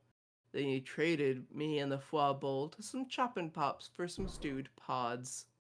Klee's brothers went back to Foix and returned to Fep with their father, Fe, who lived there for only a few years until Quater eventually smote him with a bolt of energy. What? Why? Well, because he sang and it was annoying. Oh yeah. Yeah. Uh-huh. In all, the Fe family lived in Fep for 410 years. He had a good run of squeaking and slopping. He sure did.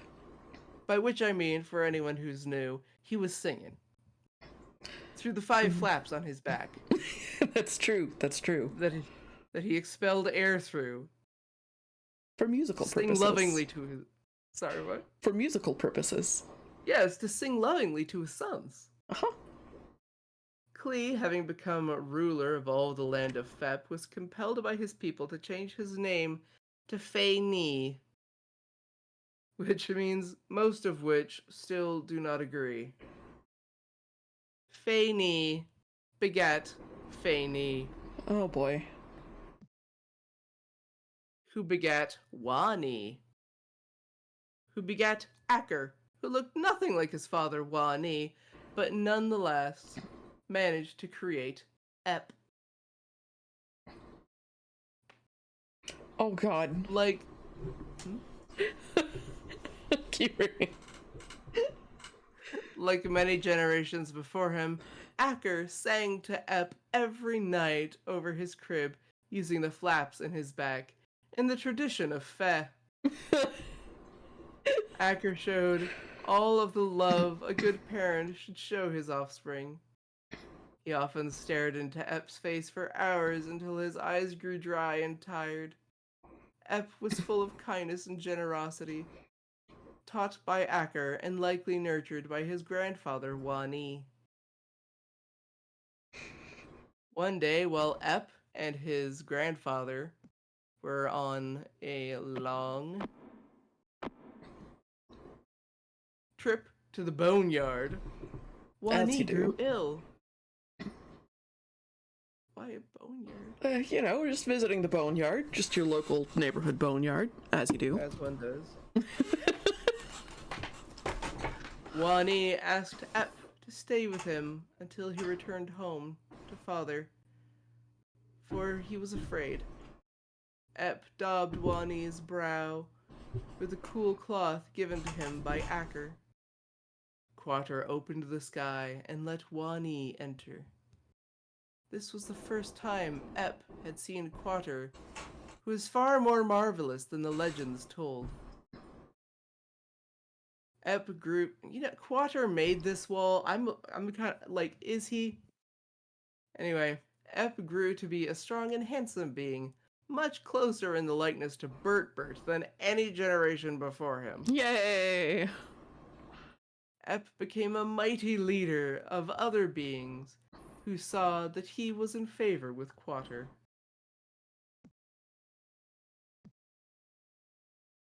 Just as everybody thought that the whole each generation gets worse thing had finally turned around, Ep's own creation came out looking like a pile of something badly burned. So he named it Uh-uh. Uh-uh was not alive, so it could not begat anything. The end of Bert's lineage. And that's Bert right there, the man, the myth, the legend. Bert!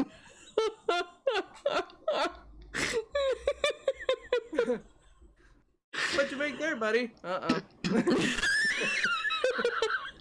Hey, maybe the next generation isn't gonna be so... Oh no. Never mind. Okay, well. GG, everyone. GG.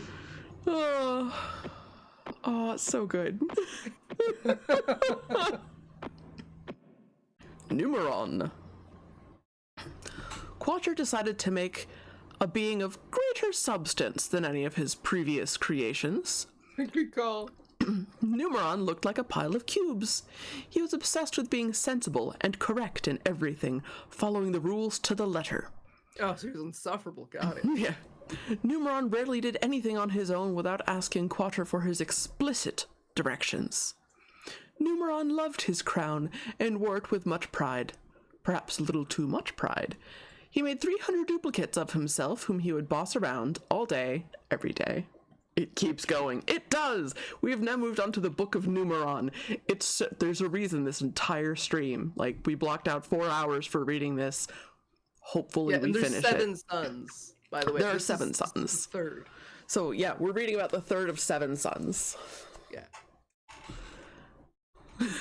It is definitely going to be a while. Oh, yeah. And they're all just a little absurd. By a little, I mean very. These are some of their genealogies. The firstborn of Numeron was Nabris, a clone of Numeron. The firstborn of Nabris was Thopobene the Similar, and then Libda, Mazbim, Mishmash, Hamda, Bim, Dad, Emat, Juter, Big Efish, Shiphan, and Hamdek. These were the sons of Nabris. And the sons of Thopobene were Narmiz, Jock, Gok, Wim, Nibe, Itchy Itch, Kashi, and Chipchape.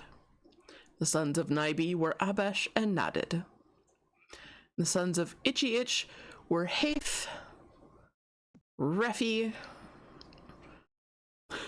Massenkrog, Adiba, Inkerkrog, and Ha. All of these.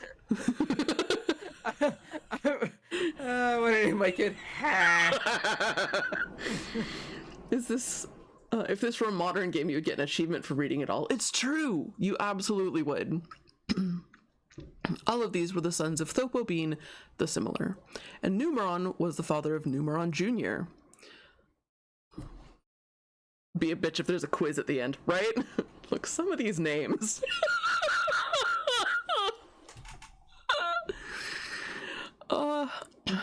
The sons of Numeron Jr. were Limimba and Sapanapa. The sons of Limimba were Zaphiel, or Zephiel, Loiter, Shohorf, Malagasket, and Herok. The sons of Zaphiel were Namet, Ramo, Ifez. That's a... Is Thopo being a relative? You're on to me. I'm of the lineage of... Numeron. I am. I'm of the lineage of Numeron. I like Ifez. That's a good mental image. Just like giant eyeball with little fez. Maytag, Zanuck, and Mitt. Yup. And Help, your cousin is a washing machine. it's true. I do not want to wear a fez on my eye. Thank you. It's see, I was imagining like false eyelashes, and at like the end of all the lashes, there's little fezzes. Oh, that's pretty great. I like that a lot. Or like if you want to get real fancy and like, I don't know, stick a little fez to your eyebrow. A fez with a giant googly eye on the front of it. Oh, that's good too. I like that. Oh, I like that. See, this is full of, it's full of drawing prompts. The sons of Loiter were Thahan, Harpin Barpin, Ham Mash, and Shasa. Harpin Barpin. Harpin Barpin. And the sons of Harpin Barpin were Pies, Bud, Labo Punky. Labo Punky is a streamer name. That's what that is. Yeah, absolutely. That's Nobiz, Hannah, Nosh Bagosh, Reese, and Nashid. Spooter, are you gonna take the name Labo Punky for your streamer name? And the sons of Bud were Iro and Mamo, and Natal's sister was Annie Nit. the first girl child we've heard of. Yep. You fucking might. Good. I'm gonna DM it to you so that we don't forget. Where are you?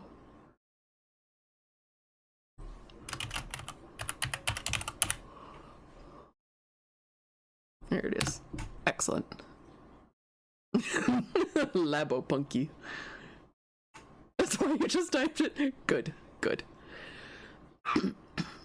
The sons of Noshgosh were Alan, Nunnybiz, the, Labi, Yf, and Mano.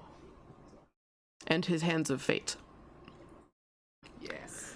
The sons of Nunnybiz were Hoxokina Gik and Sots, the nephew of the. Aren't they all the wait? Wouldn't both of them be nephews of the? Apparently not. Apparently, the only recognized one of them. Right? The son of Sot was Knock Knock, and the sons of Knock Knock were Narm, Nab, Narthi, and Nar and Rees. Sons of Rees were Nalbo and Nazazanatab. This is my child, right? The sons of Nalbo were Za and, oh man. Now it's your turn. It is Narakatang Baloof. Nazazatab is a Caves of Cut name. You are correct. Also, I'd like to point something out for folks. Often you'll see like these random crazy names for things, and it's like, oh, they went to like a random name generator thing. Those didn't exist. This came out at the end of the 90s. Yeah, there weren't name generators like we had starting in the 2000s. This one's all just off the top of his head. That one's a Pokemon. Narakatang Baloof. That is definitely a Pokemon. Oh yeah. It's the third evolution. It's Bidoof's final form. Yes. The true final form of Bidoof. Narakatang Baloof. What would that look like? It would be a swole Bidoof. Oh, like the Golden Bidoof from Rusty's. Have you seen Pokemon Rusty, the animation series? No. Okay, you guys, we're gonna watch Pokemon Rusty in Spicy Goblin voice chat after this. Oh, I see. I just pulled up an image of it. Yeah, like that, but like more swole. Oh. Apparently, disgustingly swole. Apparently Miss Kitty just went in and grabbed Fire to let her know that she needs more kibble nums. Hi, Christoph. How you doing? There aren't name generators in baby books. I guess that's true. When you need Labopug, he's a perfectly acceptable FEP name. It's true. You know what? It's true. Spooder says Miss Kitty hasn't changed a bit. It's true. I love that, like, Esker spent the first few months with us just, like, studying the speaking buttons, watching how Bruce used them, watching how we used them, and, like, would demonstrate them with her. And then just, she started using them and hasn't shut up since. And, like, when she really got it, she would go over to, like, get Ms. Kitty's attention and like tried to give her speaking button lessons. Hi Marsh. Bye Marsh. And was like trying to teach her how to use these. And my favorite moment was like she showed her the hungry button. I want a baby book name with the name Nuh-uh in it. Yeah. Uh-uh. Similar names. Uh-uh. Yeah, yo, these are good. Which one do you want? Well, we're having twins. How about nuh-uh and uh-uh? I think that sounds great. Oh, matching names. Perfect. Yeah, as soon as Esker had shown Ms. Kitty the hungry button, Ms. Kitty got up, walked over to where Fire was sitting, just stretched out her paws, grabbed Fire's butt, a paw on each cheek, and just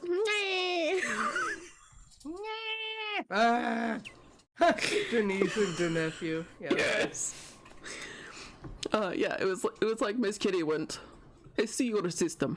I do not need button. I have system. And just goes over. Ass grab. Meh. See, is system, it works. And Fire's like, Jesus, what do you want? Do you want food? What do you need? If I require attention, I grab cheek. Sounds right. Butt on. Yep.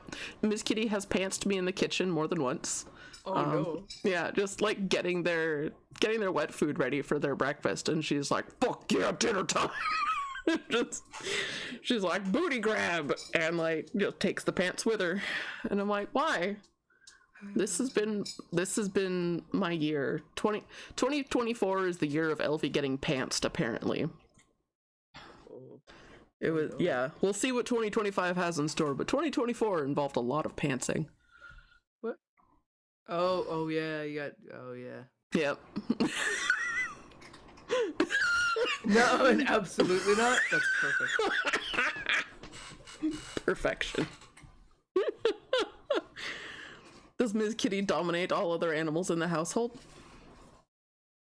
Kind of. Maybe your fault, you usually wear shorts at home. I think, well, part of it is like I haven't bought myself new pants in like since before the pandemic, and since the start of the pandemic I've lost like 50 pounds. So none of my shirts fit the way, none of my clothes fit the way that they used to, and most of my pants don't stick around for very long.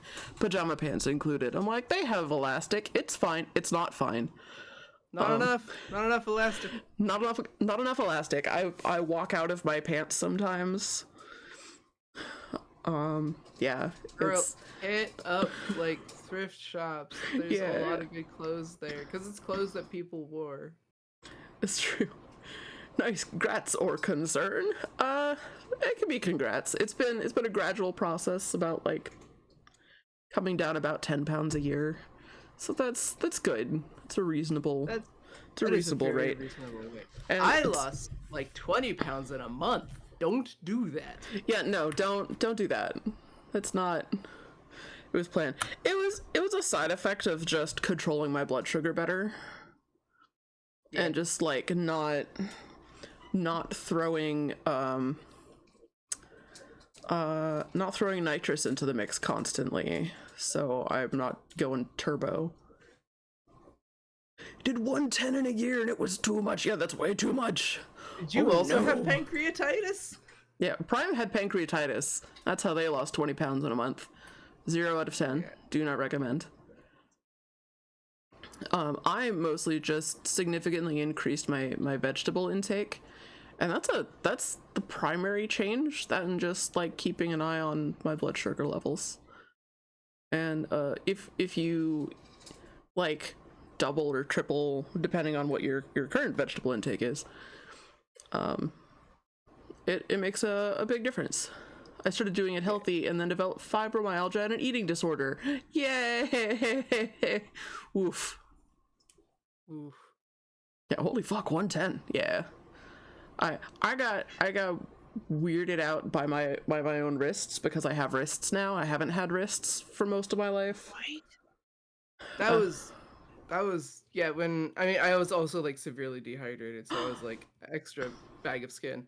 But like when I just lost weight, so like 1 week, I think I lost like 7 pounds in like less than a week. Yeah. What wrist get? I mean, I remember like lying there like in bed just exhausted, and I like scratched my chest and I'm like, why are there ribs there? No. Why are there ribs there? Wrist get. I would like a new wrist. I would like new wrists. I would like new everythings for my hands, please. Bruce is being tragic, and I don't know why. Can I have a full joint replacement? Ooh, that sounds good. That sounds just really for good. all of them. Yeah, just everything. What needs changing? All of it. Calm down. Just all of it, please. But yeah, I've also continued to also lose weight. Not quite the same way Elf has. But I have Crohn's. So figuring out what does and doesn't make my body furious has helped. You know what doesn't make it mad? Lean protein, vegetables, fruit. But not too much in vegetable, because your body gets mad if you have too much fiber. Oh, so if I'm in a flare-up, yeah. Too much fiber is bad because then it's scratching on raw tissue. Oh, couldn't believe you developed a jawline is the only thing you liked after losing weight. Maybe having more clothing options, I guess. Yeah, I have a neck. It's weird. Same! I have a jawline. In fact, like, I'll be like in the bathroom and I'll look up and be like, huh. Yeah, it's still there. Didn't imagine that. Yeah, Weird. for a long time I was just, you know, a sentient thumb with a blue hoodie. There was a thumb filter on Snapchat at one point, back when I used Snapchat, and I used it, and I was like, huh, same image. Anyway. Oh. Oh, this filter's broken. Oh no, wait, I don't have hair. Oh, it's working, okay. Also, Spooter, what kind of lizard? I'm gonna want lizard information. It's exciting. Oh, and Slime fed the crested geckos today, which is nice. We're happy. Smaug was sulking when it was especially cold, and then it was slightly less chilly, and she came to the front of the habitat again and was like, food time. Let's go. I'm like, oh, hello. Anyway. Okay. Anyway, let's hear about the kings who reigned over the land of Hecna. Or Hecka. Now these are the kings who reigned in the land of Hecka before any king of the sons of Numeron Jr. reigned. Aleb was the son of Royandale, and the name of his city was Havtu. When Aleb died, Baberno, the son of Hiwia and Harzob, became king in his place. When Baberno died, Mashush from the land of the Namatites became king in his place. Do I have to? Yes. When Mashush died, Dada, the son of Dadeb, who defeated Nidium in the field of Baum, became king in his place, and the name of his city was Theme. When Dada died, Pehelu of Hackersam became king in his place. When Pehelu died, Owie of Thought by the river became king in his place. When Owie died, Nanabal, the son of Robcha by the sea, became king in his place. I want to be like Priam by the sea. I mean, if you come up and visit, you can be, because we're a port town. We'll go hang out at the beach, and you'll be Prime by the sea. Yes. Prime by the Dada and Dadeb are now dead after Damam find. Oh no. Uh-oh. When Nanabal died, Dada became king in his place, and the name of his city was Eop, and his wife's name was Dimethicone, the daughter of Padamate and the daughter of Obenazone. Dimethicone, by the way, is the chemical compound that you find in like Gas X and Beano and stuff. It's an I was gonna say, I'm pretty sure I've taken that. Yeah, it's an anti-gas medication. Pro tip: if any of your friends have digestive problems, then simethicone. Yeah, that's the one. Just check the weather this week in the Pacific Northwest, and I would like to formally request warmer weather. I am so with you. Dude, some of my friends have snow right now. We got snow overnight. It's mostly melted off, but we got snow overnight. Oh, my one of my friends who I play like a lot of Minecraft with, he's preparing for 5 to 7 inches. Oof. It's gonna be a snowstorm where he is. We're snowing in the beaches over there. Oh my god. The 9 hells. You got snowy iguanas now. And snowy gators. Snow guana. Snowguana. God, I want to draw that. My hand has informed me that's not happening. Padmate equals Anakin? Definitely. And she was the daughter of Obenazone. Then... Also, I want to visit a city called Yep. Same! Like, oh, is this your city? Yep. Most of it was in the Panhandle. Still! Then Dada died. Now the chiefs of Hecka were Chief Amnesty, Chief Emollient, Chief Veve, Chief Hamabiloho, Chief Hale, Chief No Nip. He doesn't let his cats have catnip. Chief I was Zanuck. gonna say he was the only one who wears a shirt.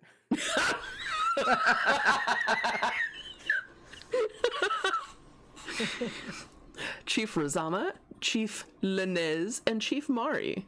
These were the chiefs of Heka. Also, telling Artho, how you doing? Very opposed to wardrobe malfunctions. Yeah.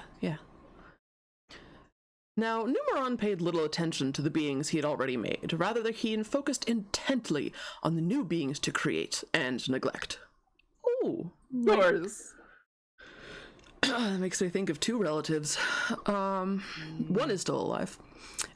Numeron made Nabris' brother Abris, who was a pure-hearted, obedient follower in spite of the fact that Numeron ignored him. Oh. Nabris became convinced that no one could be as good as Abris made himself appear, and he feared...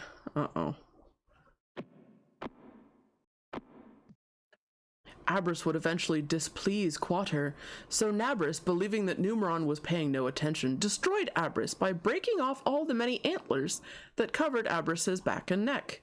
Pardon? Wait, I'm sorry, what? Were we supposed to be able to follow the story? I mean, kind of. Kinda, sorta, not really. Maybe. So, like, just all of the introductions, don't worry about that. And then we come to little storylets, like breaking all the antlers off of a character's back. In mixed company... Once you start to see something that's like an actual story, then you actually follow it. But most of them are just like little giggles. Mm-hmm. Little paragraphs of giggles. Where it's like, I'm sorry, he's named what? Or he broke what? Why are there antlers on his back and neck? Antlers don't go there. Yeah. What does this person look like where there's antlers all over his back and neck? Mad Libs was huge back then. That's true. It feels like they jumbled all the wacky word puzzles you get at a Whataburger joint. Kind of. It feels like they did Mad Libs, but with a Bible. It's Bible Mad Libs. Oh, or just Lord. like decided to make a parody Bible. Best kind. It's pretty great. So Teller Arthur says, in mixed company, I'm fine. Otherwise, the world is on fire, but I think I know what next week will be like. The lizard is lizarding, so you're back. What kind of lizard is it? I'm excited. And yeah, the world is on fire, so hence we read nonsense, because at least this nonsense is fun. Exactly. This heinous act did, in fact, escape Numeron's notice, but Quater himself was watching, and he smote Nabris with permanent blindness. They got a beardy. Aww. I love bearded dragons. I don't miss living with one. We looked after one for 2 years, I think. He was a very fun little dude. But The guy in the middle of your living room, right? yeah, he was the guy whose habitat divided the kitchen and dining area from the living room. Yeah. He's big boy. Oh, he was always. They look like work. Yeah, they are work. They're one of the few reptiles that like need to eat every day, and like it needs to be greens daily and then bugs a few times a week. And because they eat daily, they poop daily, which is like half of the point of reptiles is you don't have to pick up a turd every day. Like in my opinion, that's like one of the upsides of them. Like snakes, you feed them once a week, they poop once a week. They get bigger, they eat once a month, they poop once a month. It's great. It's wonderful. So what I'm hearing is, if you want a beardy, get a cat. At least it's soft and fluffy.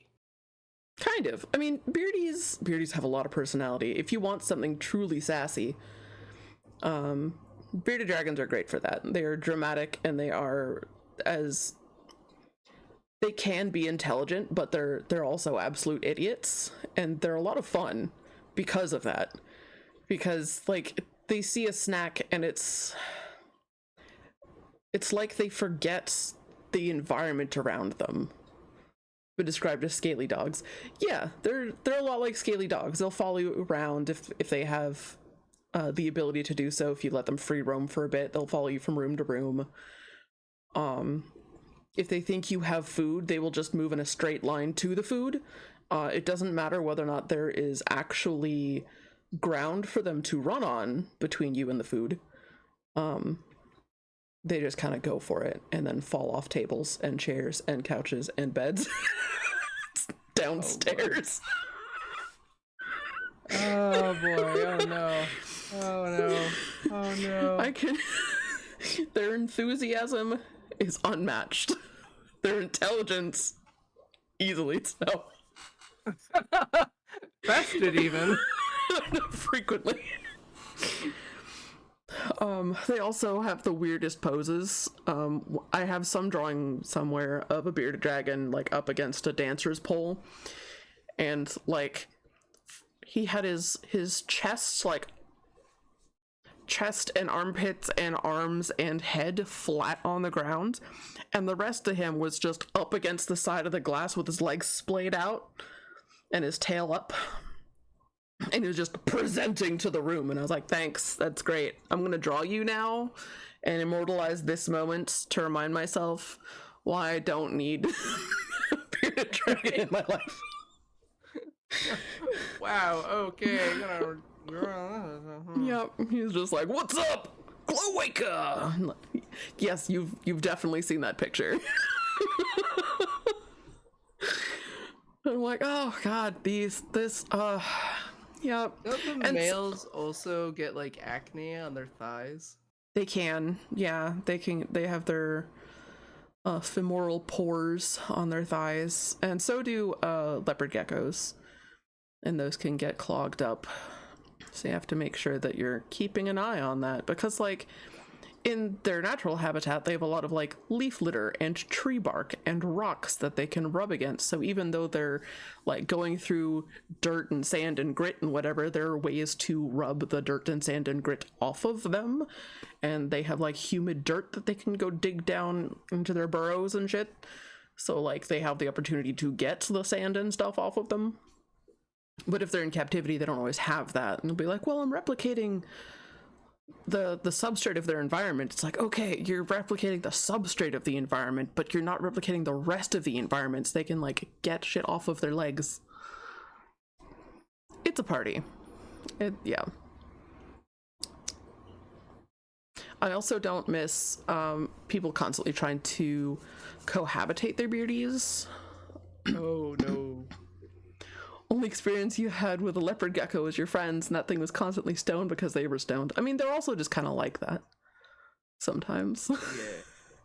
There, unless food is involved, but even then, it's kind of stoner-ish because they're just like, "Oh, you Yeah, have like, my attention." Yeah, they act like stoners unless food is involved. I'm like, so they got munchies, got it. Something like stoners. Yeah, they just chill, just kind of hang out. Although, Spooter, you also got to see my African fat-tailed gecko. She got to hold Puddin when she was here dropping off the cats. Oh, I like Puddin. I haven't seen Puddin in ages. Yeah.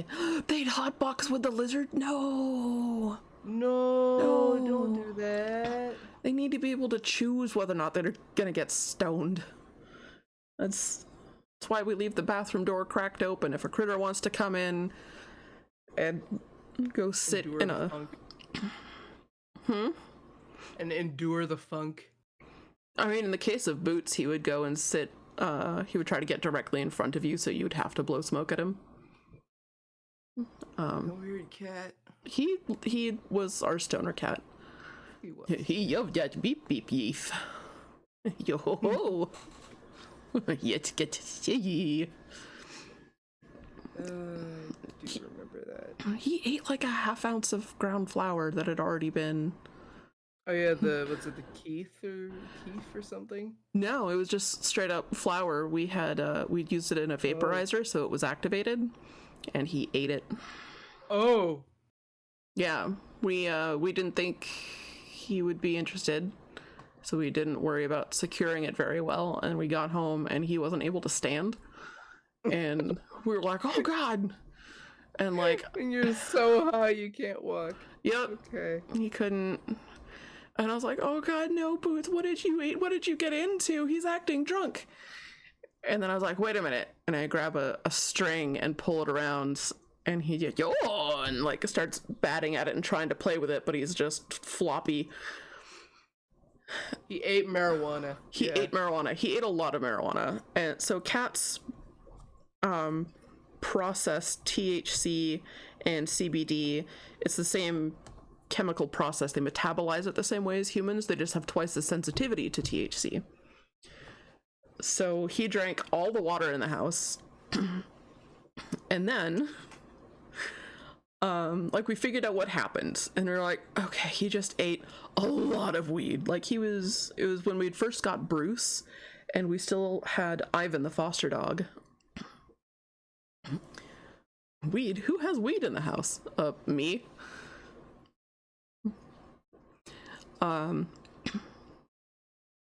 So yeah, we figured out what happened, and we just got a big old scoop of kibble, gave him a huge bowl of kibble, and Slime stayed up with him for the night to make sure that nothing happened, because it's stoned as hell. And he was a flat-faced cat, so he just went face down, just into the kibble, and tried to like, you know those coin dozer games where like you're pushing coins? He did that with the food bowl and just like plowed it around with his face. He had the munchies. He was fine. Checked in with his vet later. Everything was fine. He just got really, really stoned and really, really hungry.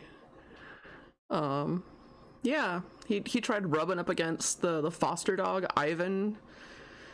He was like, hey, yo, I love you. And Ivan's like, I don't know what's happening. Why is the cat being so friendly? The coin pusher image is too good. So, yeah, from that day forth, he was nicknamed Kibble Dozer. Like coin dozer, but kibbles.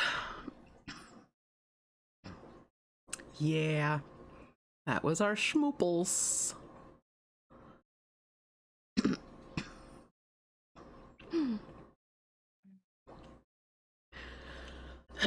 Okay, yes. So, Quattro was watching, and he smote Nabris with permanent blindness. Now the sons of Narcolon, the son of Numeron, were Limher, Ma, and Iabulek. I like that was all that we got for that little story. It was just, he was a dick and snapped off his antlers. And yeah, the dog that huffs the cat pee is, he's doing great. Continuing to be gross. And Ma became the father of Badanima. And Badanima became the father of Noshan, leader of the sons of Narcolon. Noshan became the father of Amlas. Amlas became the father of Zoab. Zoab became the father of Debo. And Debo became the father of Esse. And Esse became the father of Bailey, his firstborn. Then Badaniba the second, Amish the third, Lenathan the fourth, Iadar the fifth, Meso the sixth, Hank the seventh, and their sisters were Juarez and Liagiba. And the three sons of Juarez were Ashba, Box, and Lehasa. And Liagiba bore Muddy Bingpudi. Good. Teach your child to wipe. No. And the father of Muddy Bingpudi was Jethro, the Nabrasite. Bruce is a father now? Congrats. No, God, no. And Muddy Bingpudi became the father of Banana Grunt, and Banana Grunt became the father of No Such Luck, leader of the sons of No Dice. Muddy Bingpudi, no, right? Muddy Bingpudi sounds like a 5-year-old trying to swear. It does. It does. No Such Luck became the father of Amwhat. Amwhat became the father of Goat Phlegm. Oh no. Goat Phlegm became the father of Denture Rupture, and Denture Rupture became the father of Cup. I mean, if your dentures rupture, yeah, that's about all you can say, right? It's true. And Cup became the father of Vikui, his firstborn, and then Hibyakun the second, Tanana the third, Biswick the fourth, Iata the fifth, Ntindu the sixth. Gotta be careful on that pronunciation. Bing Pooty sounds like an Indian Chinese name. It sounds like, yeah. It's a combination. Or like something a white person would come up with for that name. Yes. Ngo Inc. the seventh and their sisters were Beach Noodle and Gramlets. Oh my goodness. Oh, no. Papa Phantom! Oh, you know that name is actually Ngoink? Oh, you are correct. That is Ngoink. Papa, thank you for the 10 months! And yay, my sound alerts are working properly again. We're doing some more lore reading. We're on chapter 3 of 7. Oh man. The sons of Beach Noodle were Corpup, Pango, and Quidit. Quidit makes me think of the Far Side comic of two dogs meeting each other, and one says, "My name is No Bad Dog. What's your name?" "My name is Quidit." Oh. Grahamus before Ozma, and the father of Ozma was Othal the Obscure Prince. Is there a family tree? No. I mean, if you want to draw one, sure. God, I love this game. It's so good. It's so silly. Really the point of this lore wall is less for the details, but more for the flavor of silly. Now the sons of Numero Benti, the son of Numeron, were Leontho and High Harry Hapiscombi.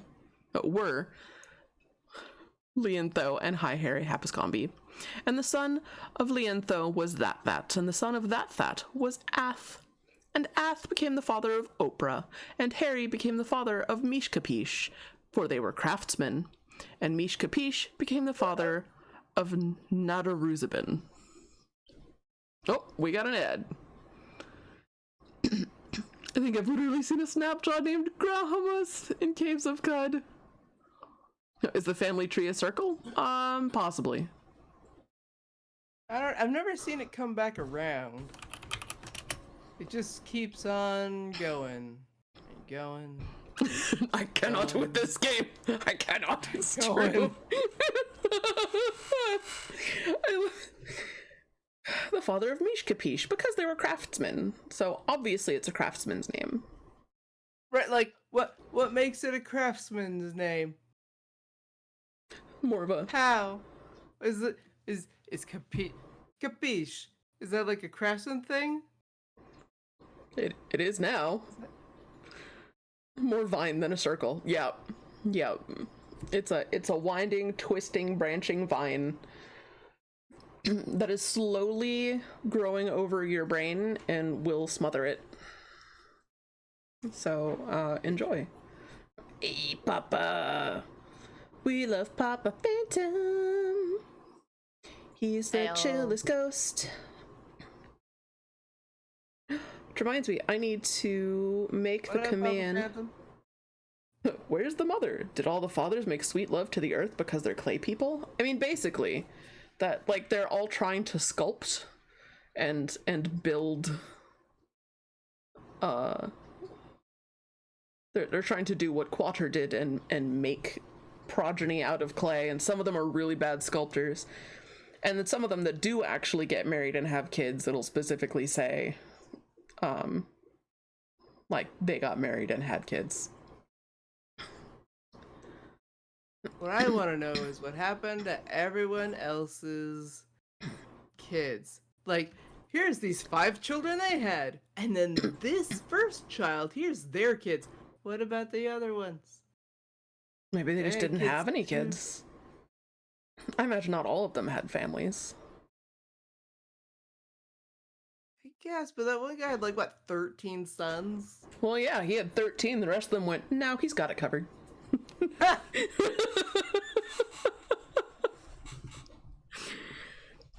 Sweet, ad break is over.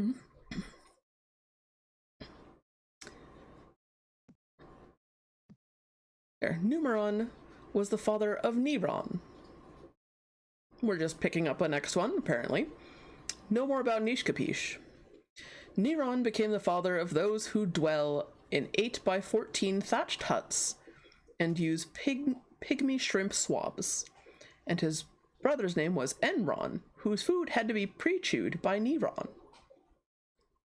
I don't know about Enron. He's kind of sketchy.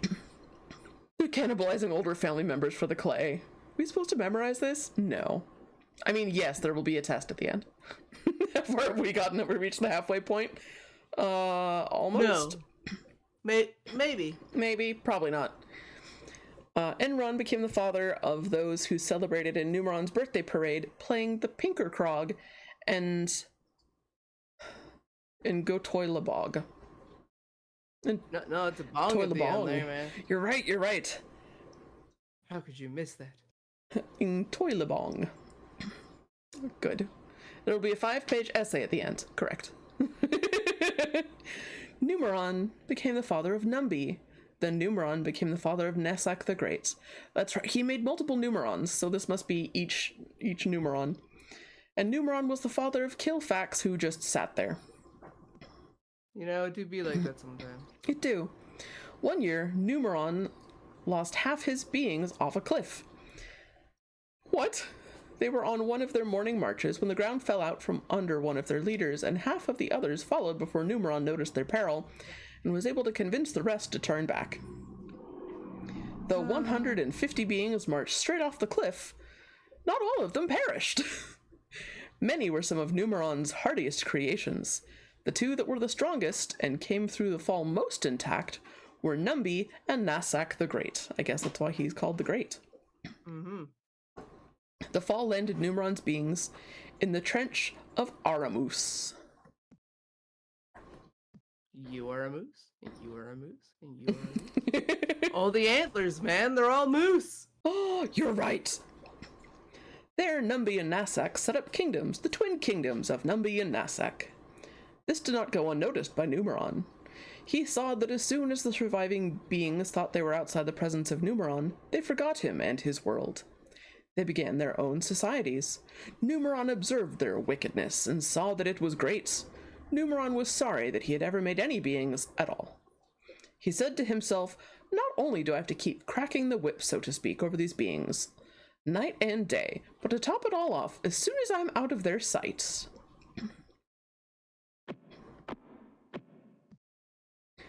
they forget me. At least I still have 150 to keep under my thumb, and believe me, I will. The rest of these I can destroy. I'll cause a catastrophic explosion throughout the trench. That'll show them. Oh no. Good. They're consequently the last of the 150 who jumped. Right. Can't stick around long because bad connection at work, but wanted to say hi. Hi, Tengu! How you doing, hi. Tangy Wangy?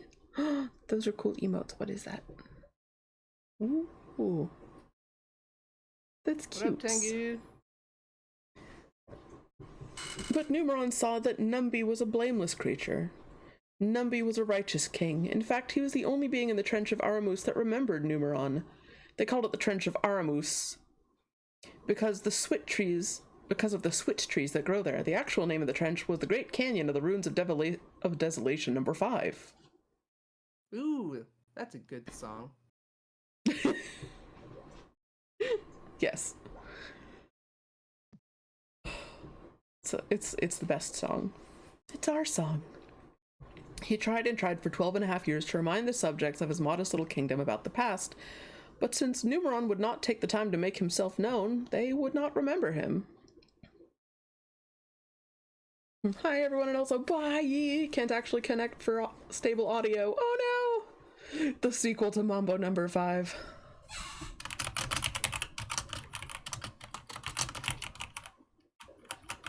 Hi Tengu, bye Tengu! His subjects thought Numbi was a fine king, but they would not heed his warning that their creator would not tolerate their corruption forever. Nassak the Great, on the other hand, did not think Numbi was a fine king. He considered Numbi and his preaching about Numeron a nuisance. Nassak's kingdom grew every day, filling more and more of the trench. The southern sector extended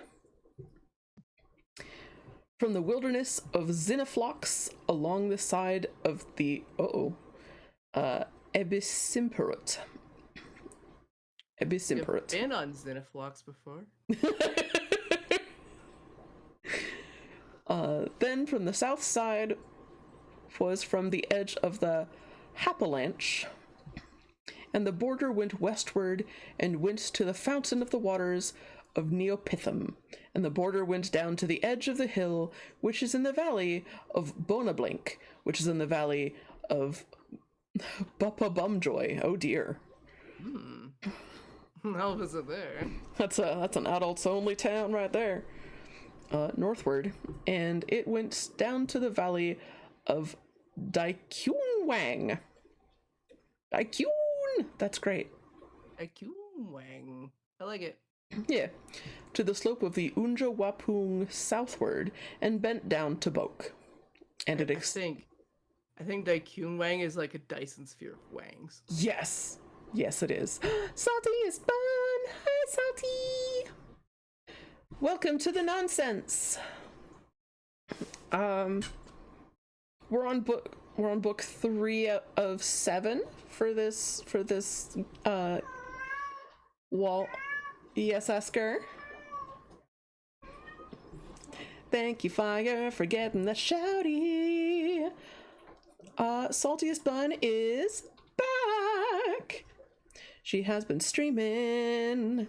And if you want just super cozy, very silly, and very sweet, just a co-working buddy, or just a fun little sweetheart to hang out with, please do go give Saltiest Bun a follow.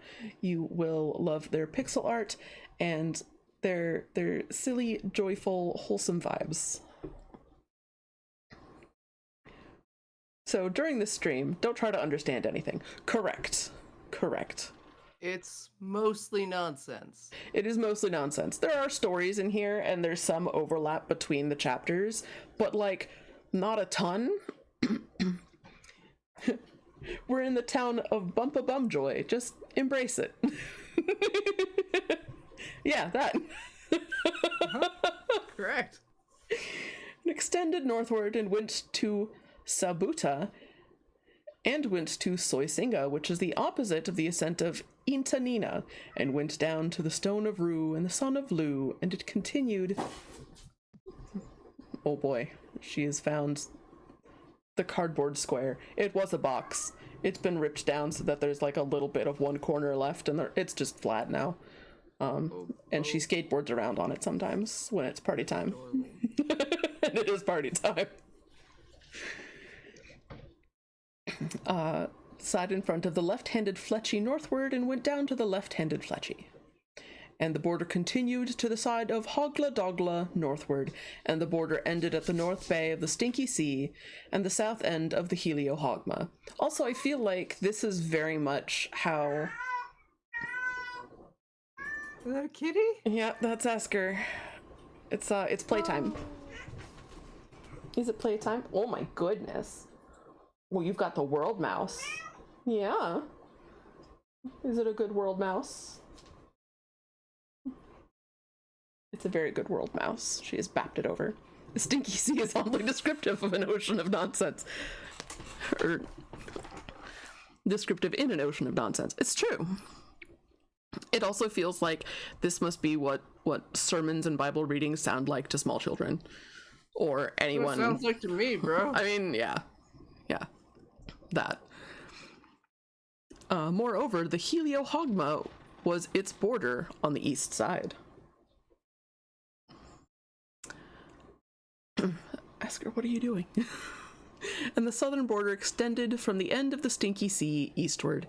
Then the border turned direction from the south to the ascent of the Akakak in Ziba. That's, fuck's sake, Esker, I was looking for a trapped cat in my house because I recognized the voice, but I didn't know where they were. You got Spooter all worried. She's like, but it's party time. She'll sometimes do that. So, like, we give them about an hour of hard playtime before bed. And sometimes, even after that, she'll suddenly start doing that at, like, 11 o'clock at night when we're in bed. And we're like, my dude, my dude. I can't do hard playtimes with my kittens anymore because they found the toys that we use to play with them, and then they ran off with them and hid them, and we don't know where they are. We hide them under the mattress. Yeah, that will not stop our lad. Or lass. Oh no, I was feeding the cats and heard her and was calling to see where they were. Oh no. Oh no. Try to say hey to everyone while putting the kid down. Oh no. Oh, Poppy. Well, I hope Poppy gets good sleeps. For people's reference, Papa Phantom's daughter is named Poppy, and she is adorable. Under the stove. That is definitely where the toys are. Their toys are definitely under the stove now, Prime. Oh, I'm pretty sure they're under our roommate's bed. Oh yeah, because they like your roommate's cat. Oh, they love our roommate's cat. Yeah. Much to her Also, chagrin. he keeps trying to take. They're her toys technically, and they keep trying to take. Like he tries to take Dima's favorite toy and will hide it in his room. By which I mean on top of his desk, which is so easy to find, and they'll just take it and run off with it. Yes, And so well hidden. Yeah, very stealthy. Where could it be? It's a mystery to everyone. Oh my gosh. Also, akakak in Ziba is the cat language when they see birds. It's true. Continued to Ziniflox, and its termination was to the south of Radish Barnmold. Ooh. Ugh. That doesn't sound healthy. And it reached Huz and continued to Itzabiggy, and even unto the great river that is called... Oh, come on! Mifflewimmox the Uncrossable, except in a couple of places where it gets slow and shallow. And unto the Early Risers Clubhouse, and the border turned direction from Haywaite to the brook of Taig, and its termination was at the sea. As for the western border, oh no. It was the amazing Colossal Sea, that is its coastline. This was the western border. Oh my god. Itzabiggy's a pretty normal sounding gold rush town. It's true! And this was the north border. They drew the border line from the amazing Colossal Sea to Mount Pafilter. They drew a line from Mount Pafilter to the Hotus Kelly. Then the border went up to the side of Hinsma on the north and went up through the hill country westward. And it ended at the wilderness of Canbins.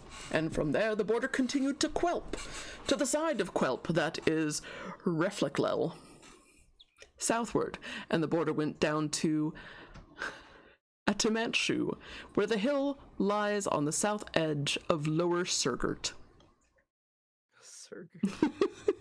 And the border extended from there and turned round on the west side southward from the hill which lies before Surgert southward, and it ended at Sourbead, that is Sour Noble, a city of the sons of Mishkapish. Oh, Mishkapish again.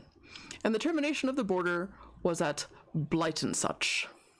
That sounds like a town from Surgert's a good one. It is a good one. Surgert is Surgerd.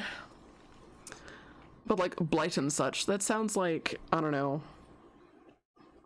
It could be a town from Dragon Age that just got hit by the blight. This was at the northern border. Now the eastern border reached the border of Edupated.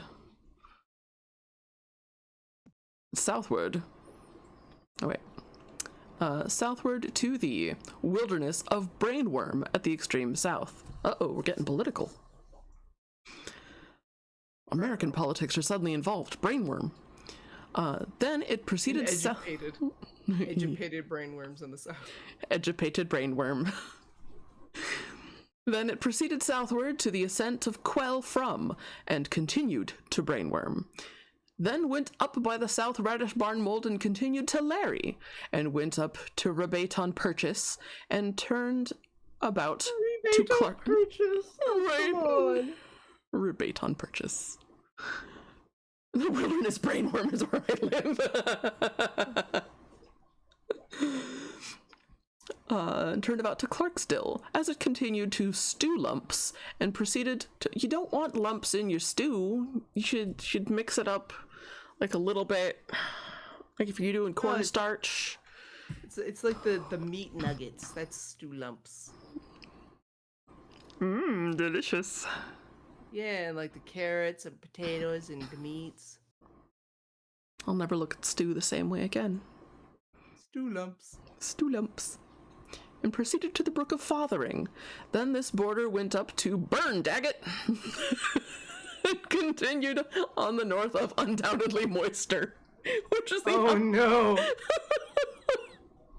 which is opposite the ascent of Surmapleet, which is on the south of the valley, and the border continued to the waters of Housenploop. Housenploop. It sounds like... Dang it, it's Housenploop. I don't know, it sounds like early sewage system. Housenploop. That's a fancy way to say outhouse. Das Housenploop. Das ist der Housenploop. And the author wrote this while they're in the bathroom. Absolutely. He reached for the toilet paper saw there's known as like, burn dang it. And the border went up to the top of the mountain, which is before the valley of Twisted Balm, which is what his butt needed. Uh-huh. After having to use regular paper instead of toilet paper. Ach ja, die Hausenploop. Yeah. At the end of the valley of Quarantap, toward the north, and from the top of the mountain, the border curved to the spring of the waters of Rankness. Oh no! Oh yeah, no, yeah. Yep, that's... So definitely ate something you shouldn't. And the border turned from Bolixix. So apparently there was some backsplash. Oh no! Westwards to Mount Dosowski. They drew a line from Dosowski to Shemp, and the border went down from Shemp to Reapley Engine. On the east side of and continued towards Pilo Hilo Dilo, which means I don't think I can put that much in my mouth.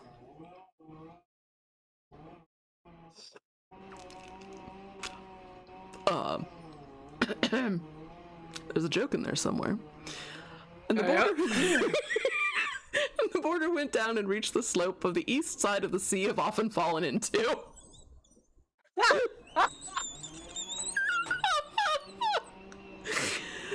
And the border went down to the Fibrillatin, and its termination was at the Stinky Sea. This was Nassak the Great's land, according to its borders all around. Very well. His thriving cities were decadent and vile, but that is what sells. That is what the people want. Thus his kingdom grew, even taking in droves of defectors from the good kingdom of Numbi. Yet still not content with his great wealth and power, riches and influence, he coveted the dry, rocky land of the kingdom of Numbi. Why? You have the stinky ocean. Stinky sea. You're fine. Nassak plotted a war of conquest against Numbi. Numeron saw all of this and knew that Numbi's number was coming up. So he paid a visit to Numbi to explain the catastrophic explosion. Hey, by the way, I'm just gonna go nuke your brother. What? Only be concerned. You're gonna what? The story leads to an iceberg. I mean, it's coming up on an explosion. Numbi was alone when Numeron arrived. Numeron wanted to speak with Numbi and his wife, Grace, so Numbi went searching for her. The basement was flooded, so she was not there. She was in the attic, which in the kingdom of Numbi is called Isa the Low. So Numbi found her there, high and dry. They went together to the patio where Numeron addressed them. Numbi, I am going to blow up this trench with all the vile beings in it, but I don't want to destroy you and Grace. So I want you to build a treehouse where you can stay and remain safe during the explosion. I wonder what this story might be inspired by. I don't know. It's weird. Numeron gave Numby a blueprint for the treehouse and described the exact location of the tree he wanted him to build it in. And the exact dimensions of the boat, a treehouse. He also gave him very specific details for the construction of the treehouse. You shall make the treehouse from wheatbee wood.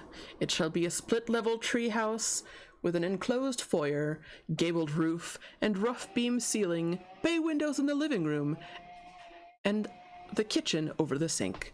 All the measurements are here in the floor plan.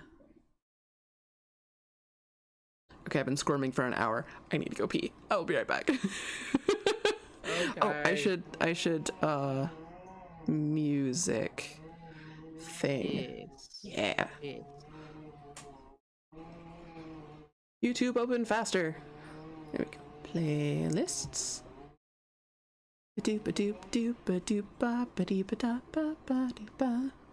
Higher energy? Higher energy. And there we go. Yeah. All right.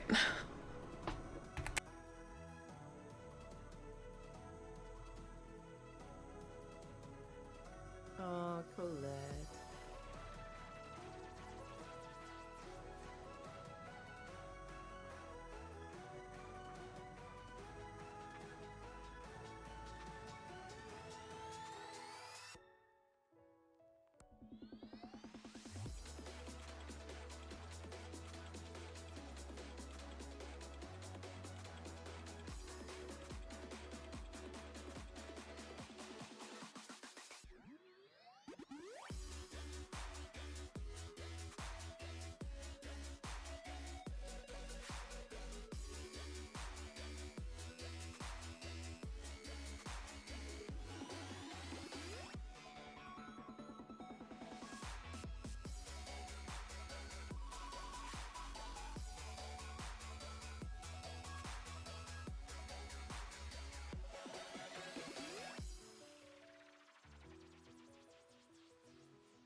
I just watched that clip like 2 or 3 times. That was great.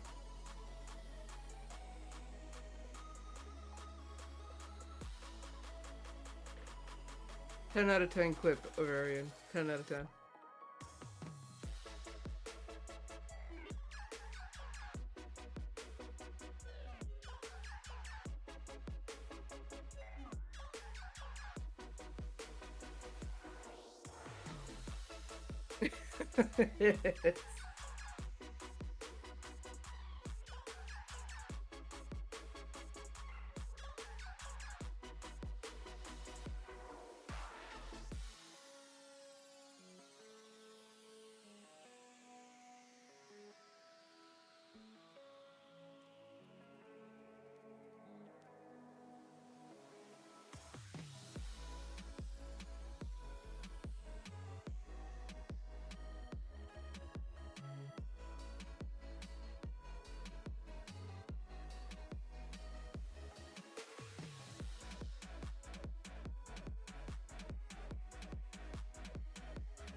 Man, this music's a bop. What? Thank you. I'm back. Welcome back. Binkies. Yeah, it's the Dynamax remix by Game Chops.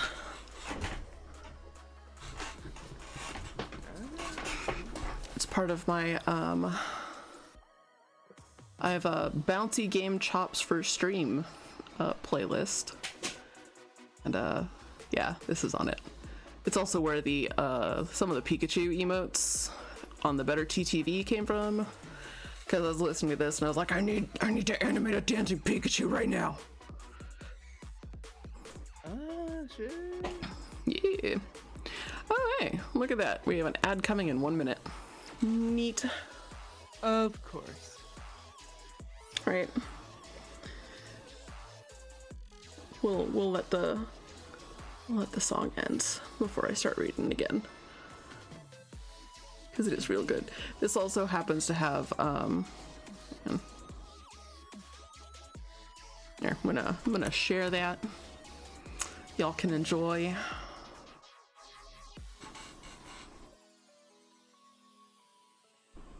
Of course, Dynamax. Mm-hmm. It's real good. Okay, so move this over there. All right. All measurements are here on the floor plan. As Numby and Grace worked on the treehouse, their neighbors, who formerly thought of Numby as a fine king, came out to mock the construction of the treehouse. Rude. Right. Numeron had given Numby 7 days to complete the construction of the treehouse, and he was nearly finished. By then, Nasak the Great had completed his plans for conquest, and his armies were amassing and marching toward the capital of Numby. King Numby and Grace entered the treehouse as instructed by Numeron. Numeron detonated the catastrophic explosion, destroying all the beings but Numby and Grace in the twin kingdoms of Numby and Nasak the Great in the Trench of Aramus. Now, this great explosion had disrupted the deep panels of the world. A hot green substance belched forth from the cracks in the panels and filled the canyon. Panels. Numby and Grace watched as the hot green swirled around the foot of the tree. They were trapped. Now, Wheatbee wood is impossible to burn, so they were safe as long as they did not leave the treehouse. Oh, of course. And here is the ad. Wait, so he told them to build a tree house that couldn't burn, but wasn't like, oh yeah, bring some food? Yeah, apparently he didn't think that far ahead. I guess Quater didn't tell him specifically, hey, make sure you give them food.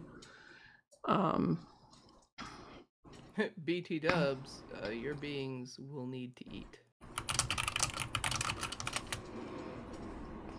Yeah, it seems like, a fairly significant oversight, but here we are. Yeah.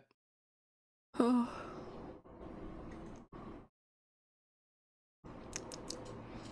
Also, I'm now kind of like lightly perusing to see who else is live that we'll be able to raid in a little bit. There's still plenty of time though.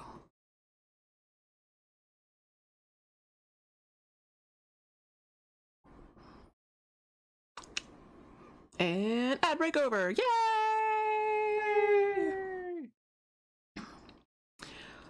Numby and Grace watched as the hot green swirled around the foot of the tree. They were trapped. Now, Wheatbee wood is impossible to burn, so they were safe as long as they did not leave the treehouse. Many days passed as Numby and Grace grew hungry. One evening, they looked out beyond the tree and sang a song to Numeron regarding their hunger. Noom, noom, Numeron, send us food to Chumeron. Numeron heard their plea, and he sent a great bird to nest in the tree, in which the treehouse was built. Every morning, the great bird laid a giant egg, which landed in Numby and Grace's bed. They gently cracked the eggs open to find 5-course meals prepared, complete with a fine linen tablecloth and brass candelabra. They lived this way for many days until the hot green cooled to become just green. This new form of ground felt lovely to walk on. Ooh.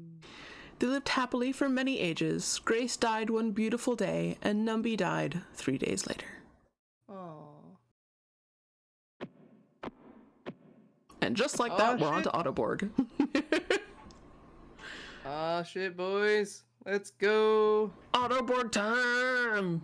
Autoborg's my favorite. Surprised that Quasher. I'm still alive. Yeah, I'm usually much shorter streams, but yeah. Alright. Sorry. Autoborg. Quasher made a king named Autoborg, designed to be happy and full of joy all day.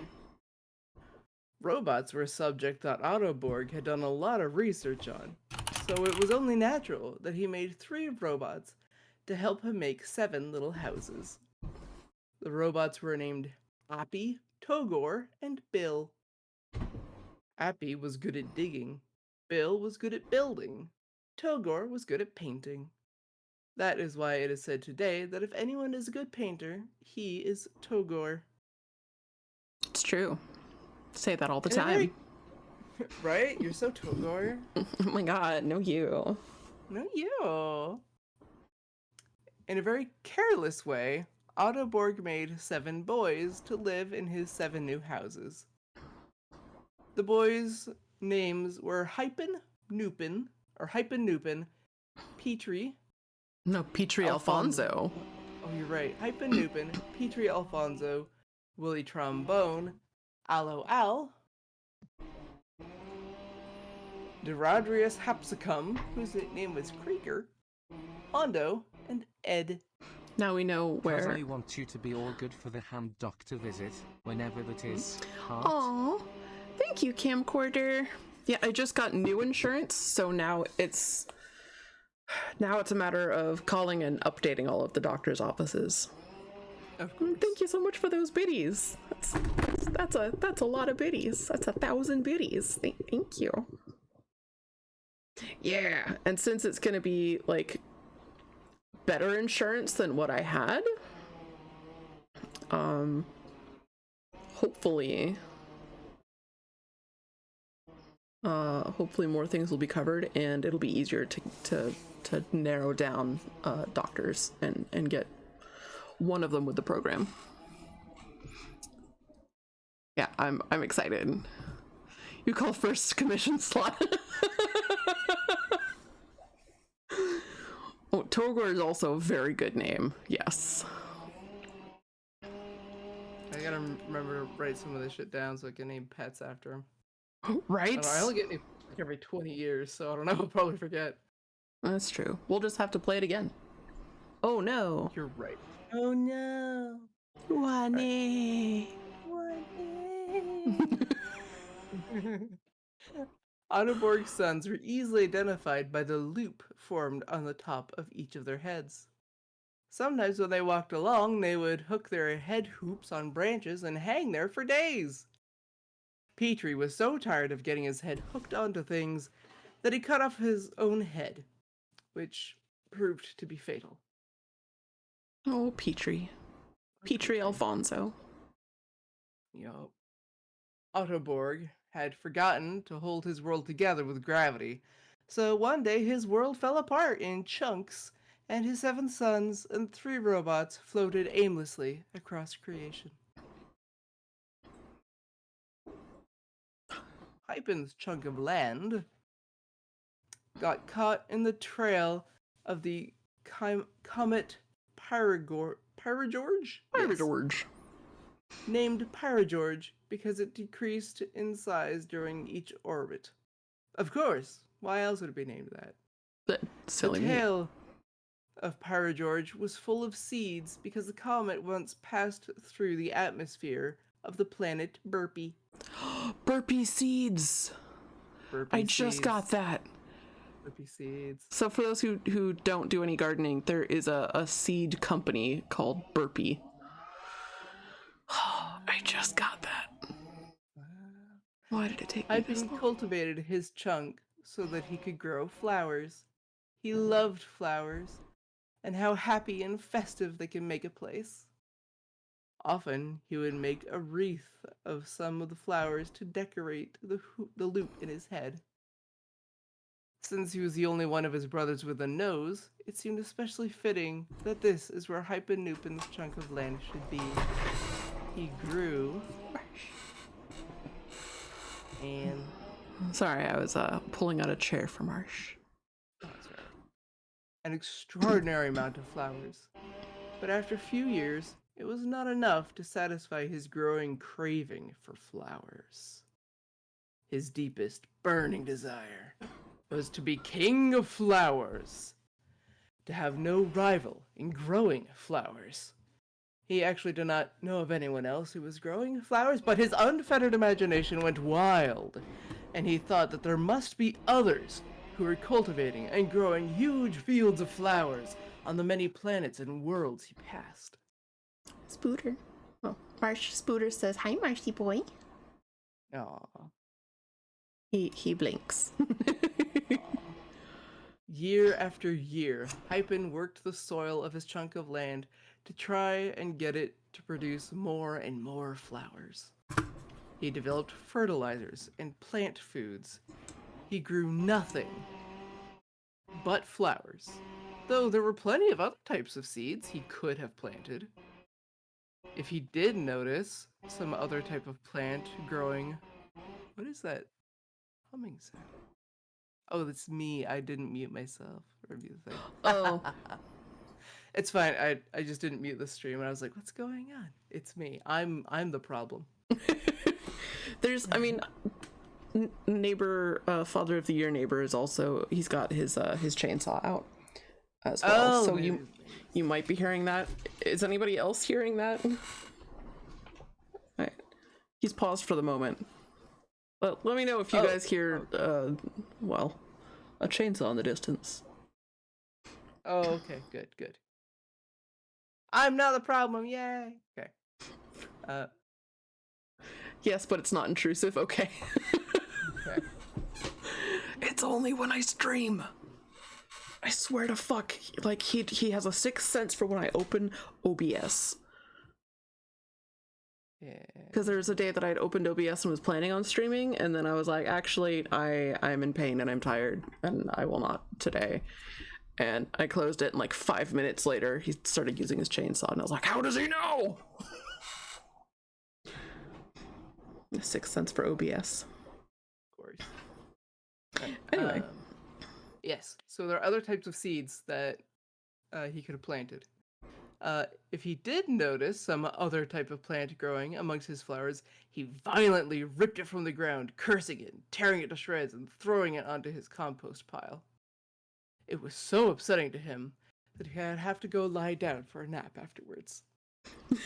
But no matter how many flowers the land produced, it was never enough for Hyphen. It almost seemed that the chunk of land was desperately trying to please its obsessed master, straining itself year in, year out to produce more flowers than it had the previous season. For many centuries, in fact, it did outperform itself. Each year, a dozen or so more flowers were produced, and Hyphen would ask, "Is that all?"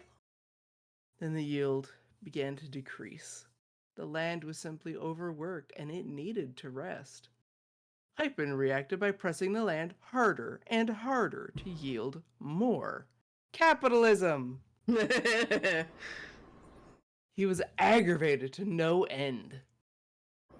The more he did to increase the yield of flowers, the less the land was able to produce.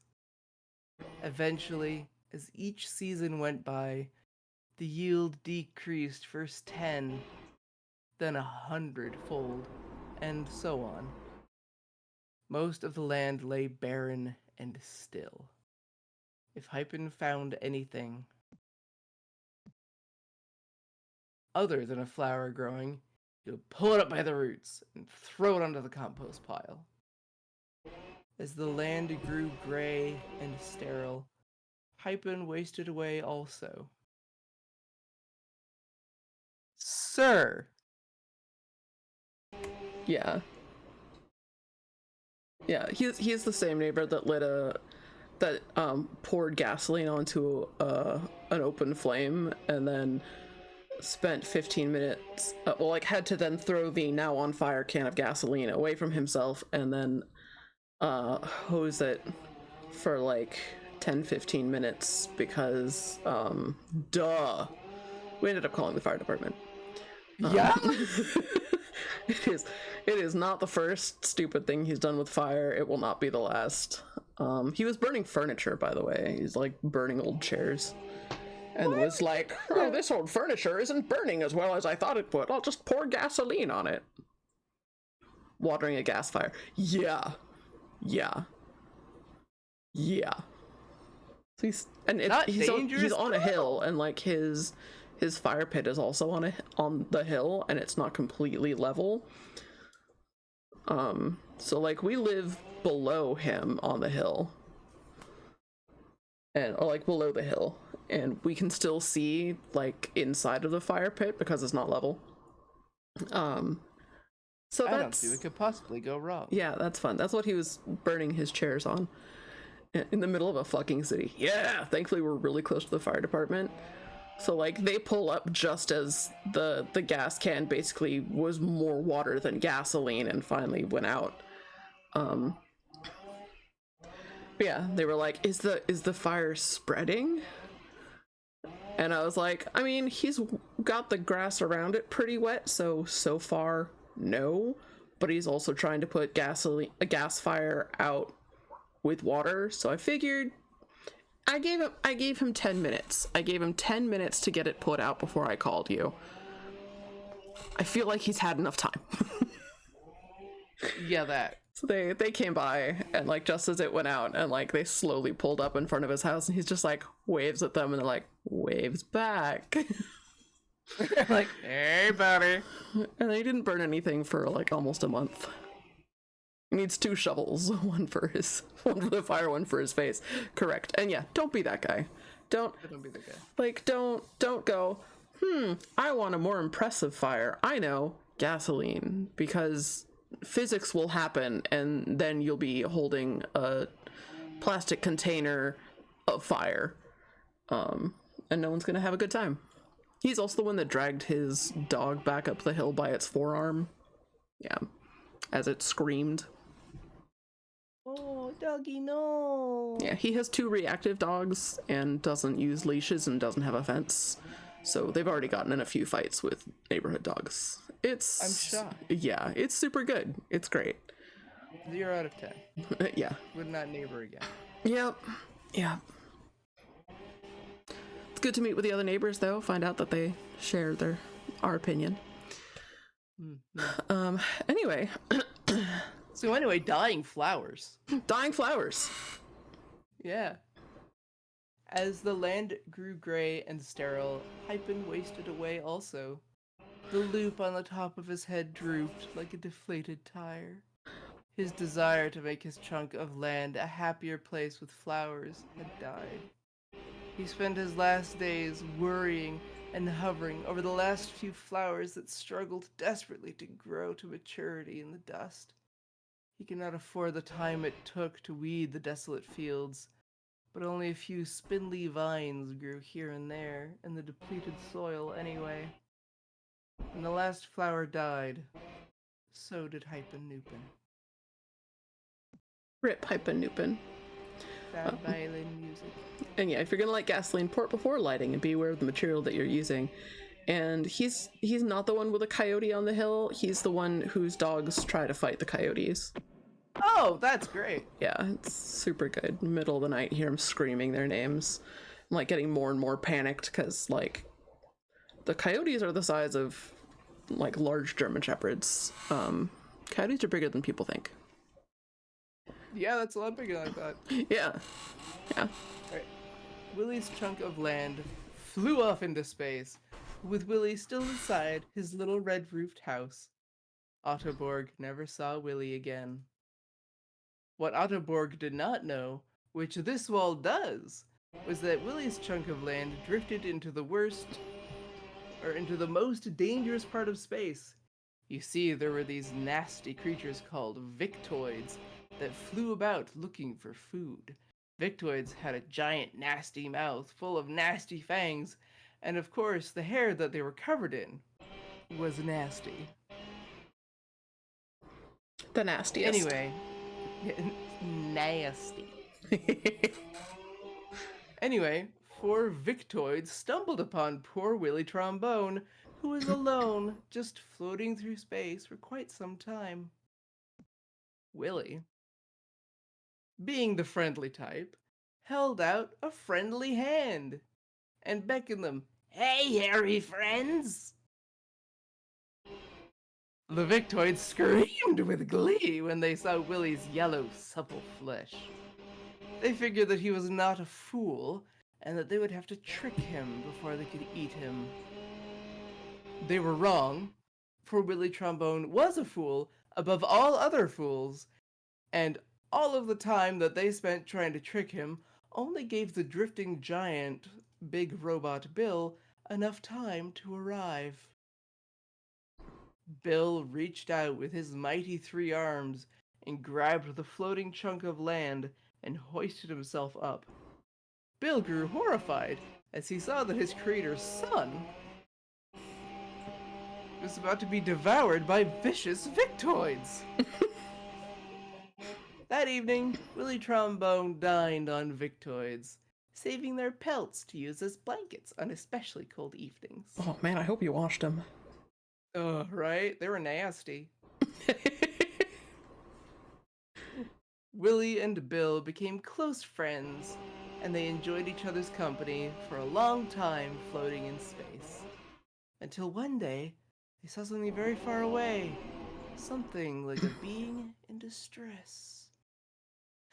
Allo Al kept a journal after Autoborg's world broke into chunks.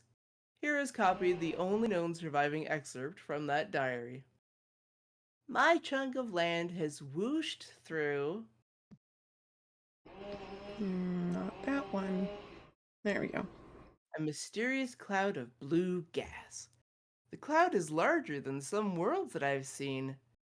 I made a spur-of-the-moment decision to jump off the chunk and onto the gas. There is such a clutter of junk on the outer surface of this blue gas that it is virtually solid, yet kinda springy. Wow, am I tired! I think I will lay myself down to take a snooze on the junk that clutters the surface of this blue gas, for I have not slept since before Autoborg's world fell apart. I do not know how long I was sleeping, but I woke up because I felt something tiny and creepy crawling. Creep crawling on my knee. I reached down and swatted it with my hand. There was just a yellow spotted goop when I brought my hand up to see what kind of bug it was. Then I heard the weirdest whiny, moany noise I've ever heard. I looked up and around behind me, but I didn't see anything. When I looked down on the ground, I found myself surrounded by very little beings. Some were laying down. I guess they must have fainted after seeing one of their own squashed by my big hand. I knew they were not bugs then, because they were all staring at me, and because they were not all crawling over me, or biting me, or injecting their eggs under my skin to incubate there and hatch later. Sir? Right? This is what, the fifth kid story? Fourth. And Yeah, local this fourth. populations can be wildly different. Parents' places foxes, size of small labs. Over by you, there's praying mantises the length of your forearm. Good lord. What the hell? These are very teeny tiny beings indeed. When I compare them to myself, the tallest is only as big as my thumb. Each tiny being has a great head in comparison to the rest of its body. In fact, the head takes up as much space as the body. The two remarkable features of the head are the size of the head compared to the little body, and its almost perfect roundness. It is like a melon on a sliver.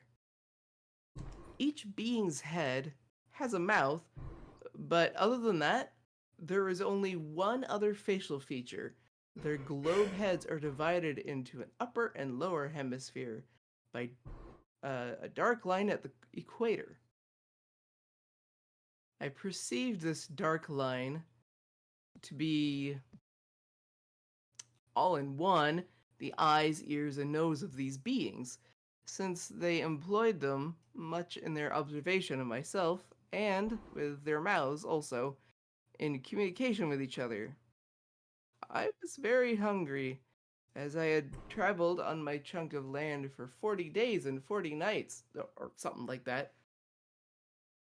My first thought was to eat a handful of the little beings, but they held up their hands to ward me off and wailed in high-pitched whiny shrieks.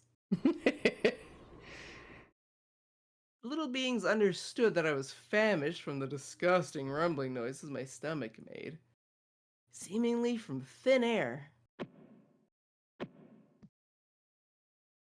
They produced tiny, delicate green crystals in great abundance. In my hand, they appeared as so many granules of green sugar, except not gritty.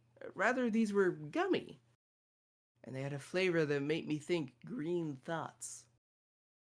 As fast as I would pop a handful of the green stuff into my mouth, the little beings would bring me more. They also brought me a cup, though to them it would have been a tub, of green liquid, which, after I drank it, I perceived it to be wine made from the green gummy crystals. It had a very fine flavor, and it made me think rather mellow green thoughts. As much as the big heads, my name for them, speak to me, I never comprehend a single word they say, but I must help them drink their wine. One tiny being, who does most of the talking, seems to be in charge, since the others are always paying attention to him and they jump to action after he speaks. I suppose he's the father of these tiny beings. While he was speaking, he also did strange dances. He looked really stupid, waving his arms about like that. After a few weeks of the father trying to talk to me, some of these other big heads, dressed in tight, colorful clothing, came to bother me. Some rode upon wheelie things, around and around inside the loop on my head. One had the nerve to bounce up and down on my lips. Should have just opened my mouth and swallowed them whole. The only thing I did not really mind was the three beings that did flips and somersaults on the three spikes that stick out of my chest. Well, that was kind of fun. Anyone who's been listening from the beginning is going to recognize this. Uh-huh. This loops back to the tales of the first kid. Mm-hmm. Days and days of the same thing now, eating green gummy crystals, drinking green wine, watching the father guy, my name for him, flail about like he does, and listening to his high-pitched whining. Usually I just sit and smile at him, but when my cheeks get sore, I imitate whatever he's doing. Oh. Uh, if he nods, I nod. If he shakes his head, I shake mine. I will not write in this diary unless something weird or exciting happens. How long have I been here? It's very hard to keep track of time when nothing new happens. Once again, the father guy came out to bother me with his high-pitched whining, although it seemed more fevered this time. He kept pointing off away from where we sat, and then he stood up and stomped about, always pointing. Looked like a dance to me as far as I knew. Uh, or as far as I knew it was a dance, since I had never seen any of these little beings dance, so I stood up and danced. I tried to make the steps of my dance like the father guys, but he was not at all pleased with my imitation. I was busy trying to perfect my dancing step when I was suddenly hit from all sides by food. I assumed that it was my part in this strange dance to try and catch as much of the food as I could in my mouth. I was doing pretty well, if I do say so myself. I suppose I have an advantage over the little beings since my mouth is so much bigger than any of theirs. Perhaps this is why I was chosen for this special part of the dance. Oh, sweetie. More of the big heads joined the crowd that was throwing the food at me, so that I finally could not keep up with the torrent of food. I do not mean to criticize, but many of the beings did not have very good aim. I was ducking and jumping and doing my best to get my face into place to catch the food, but a lot of it was just splattering against my body. A lot more just landed on the ground, so that I stepped in a bunch of it as I moved around. And still more of the big heads came out to where we all were, and they joined in the food throwing. Felt a little ridiculous since I cannot possibly keep up the pace of the dance, and the little guys really show no sign of letting up.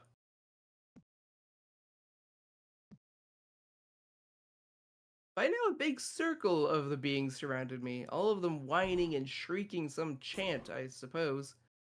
I decided to step out of the circle, and figured I would get another chance to get this dance right sometime later.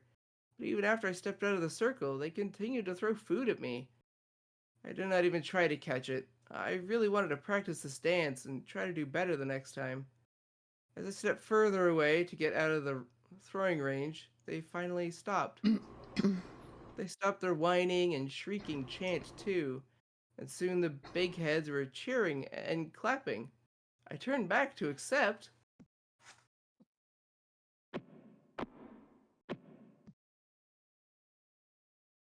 Their applause. I think they appreciated that I tried so hard to catch all the food because as soon as I turned back, they started throwing more. I did not want to dance this food catching dance anymore. I turned my back to the big heads with big round heads and walked away as fast as I could. Before I knew it, I was walking up to another group of tiny beings. These beings remained silent as I approached, no whining or shrieking or moaning. These beings are just as tiny as the first beings I lived amongst, but they have different heads. Their heads seem to be the right size for their little bodies. Their faces are featureless except for a long, needle-like proboscis. These tiny beings seem to use this protuberance for all their communication and all their senses: sight, smell, taste, hearing, feeling. Some of these beings pointed their needle noses here and there over my body as I approached, but most kept them pointed at my feet. And we are in an ad break. Okay. Spooter says this was the first guy's story. Not quite. So the first guy, the first child of Quater is the big blue amorphous gas blob that these creatures live on. So we heard this story from their perspective of the great giant that showed up. So it's kind of neat that we get to have this have it loop back around. Oh, I know. Does this part have something to do with skull monkeys? This particular part, I am not sure. I haven't played Skull Monkeys. I do think it gets mentioned, and I believe the lore wall is or like a chunk of the lore wall is in Skull Monkeys. I think it has the events of the Neverhood in the Skull Monkey lore wall, which is neat. Like, it was broken, but there's a chunk that survives there. Which I think is pretty cool. And alright, ad break over. Our community is back. Welcome back. Some of these beings. Oh. Some of these beings pointed their needle noses here and there over my body as I approached, but most of them kept pointed at my feet. Just before I stepped in front of the needle noses, my name for them, they began clapping. By the time I actually stopped, they were cheering and whooping and jumping up and down. This went on for quite a while. Then they began to quiet down, and the crowd began to split down the middle. I noticed one needle nose coming through the crowd to stand in front of me. This needle nose seemed to have the respect of all the other needle noses because they all gave their attention to him as he stood in front of me.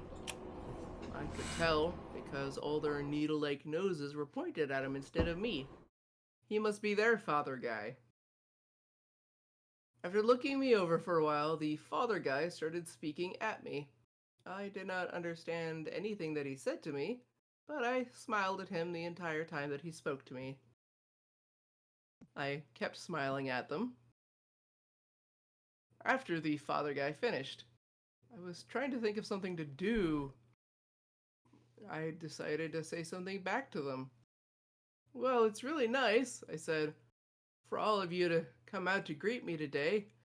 You know, I couldn't stand for any more of that food throwing dance that the big heads do. You don't have a food throwing dance, do you? Do you guys understand me? I smiled some more after I finished and waited for something to happen. All the needle noses did was turn around and walk away. They kept looking over the shoulders as they left, but they did not seem to care if I followed or if I stayed where I was. I decided I might as well stay where I was. I sat down and waited to see what would happen. For days and days I sat there, and nothing happened. At first, the needle noses kept looking over their shoulders at me, but after a few days, they seemed to forget I was there. After a week or so of being ignored, I was hungry. So I followed some of the needle noses around as they went about their daily chores, and every so often they would look over their shoulders at me. Mostly what they did all day was spit on the ground. It was a disgusting sight. They would form lines and walk through the fields and spit on the oh no. Yeah, and spit on the ground day after day, all the time, spitting day after day, no matter where I was, no matter what I observed them do. They were always spitting. I do not know why I did not notice it before.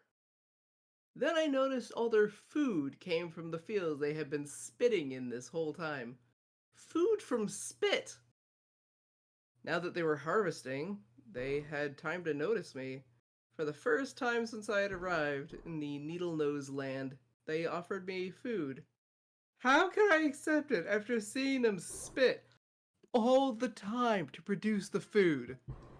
I ran away, sick into my stomach. You know what? Valid. Yeah, that's fair. After what I'm sure must be something like 100 years, I could not take living among any of these tiny beings anymore. I was starved. I was being starved by the needle noses, and I did not want to go back to the big heads to have them throw more food at me during their crazy dance. I felt defeated and hung my head in dejection. Now, since I was standing on a cloud of blue gas, as the gas swirled and I spun, I could often see through the gas, or at least deep into the center of it. Something fuzzy, as if in the distance on the other side of the cloud, caught my eye. The shape grew larger and a little more defined as it came close.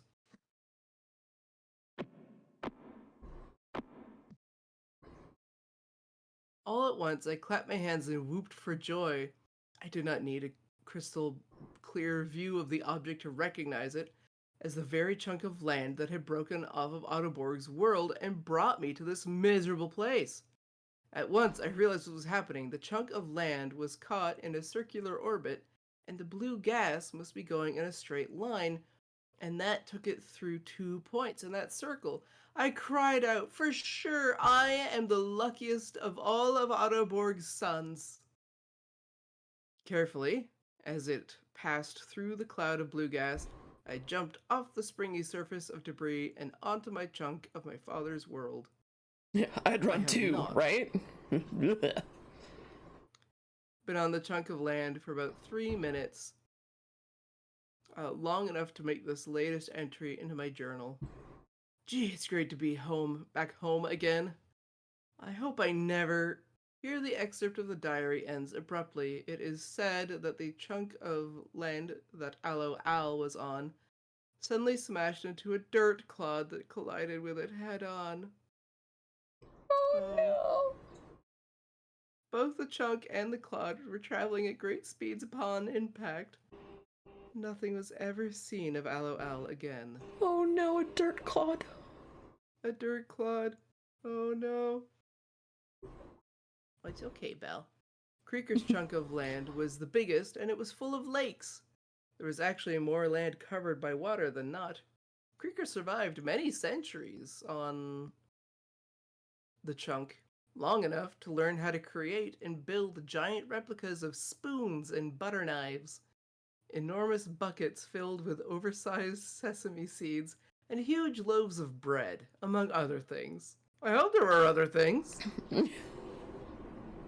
Creaker used the soil of the dry land on his chunk as the material for his sculptures.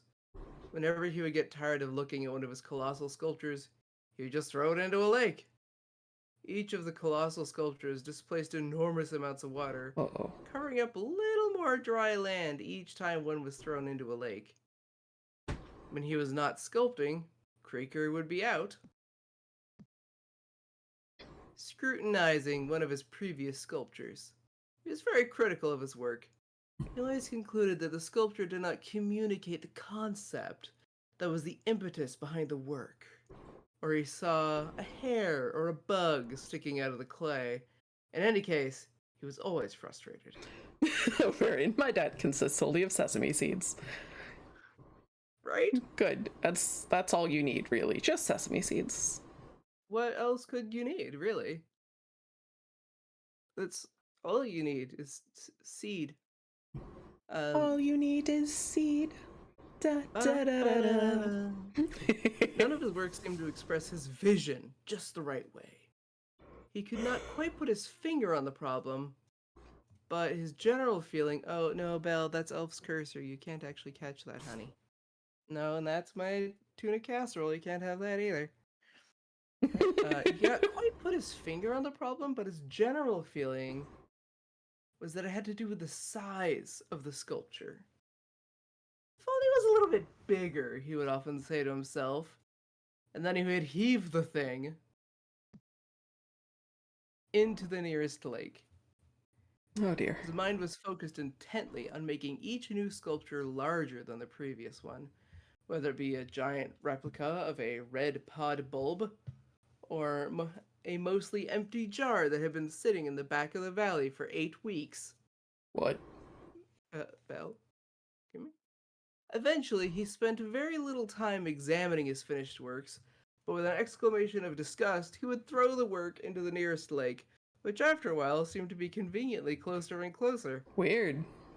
Weird, I know. Cats. Mm-hmm. Cats. It's okay, Belle. Yeah, a girl. A little baby Belle. Baby Belle. Baby Belle. Prime's cats are fluffy voids. They are. They're getting fluffier. Them big fluffy coats coming in. Oh yeah. Just as soon as it was done, and immediately. Alright, so as soon as he'd finish it, just as soon as it was done, he'd immediately start on the next one. The replicas were by this time so large that he had to climb them to work on the upper parts. Me and my Minecraft builds. The largest sculpture Creaker ever completed was of a baby's arm holding an apple. Yes, I'm sure that's what it was. Oh no. Oh, she got one of those. First, he was shocked the first time he got a hairball, and I felt bad for him. Oh. Aww. What's funny is, of all the three of them, Esker's the one that's had hairballs most frequently. I think it's because my happy place is brushing cats, and now I can't brush the other cats without Marsh coming in like a wrecking ball. Naturally. So he gets the most brushing. Oh. It was such a titanic work. Yes. It was such a titanic work that he had to use spikes and ropes to get up it. When he finished, he had to rappel down the back of the arm. He backed up to get a good look at it, but could not back up very far since he was on a beach. Again, his disgust and frustration overcame him as he said, "No, no, no, that's not it at all!" Then Creaker rushed at the base of the sculpture to push it into the water. He barely budged it. But it was top-heavy, since the apple at the top was enormous, so that his push was enough motion to cause the sculpture to fall over.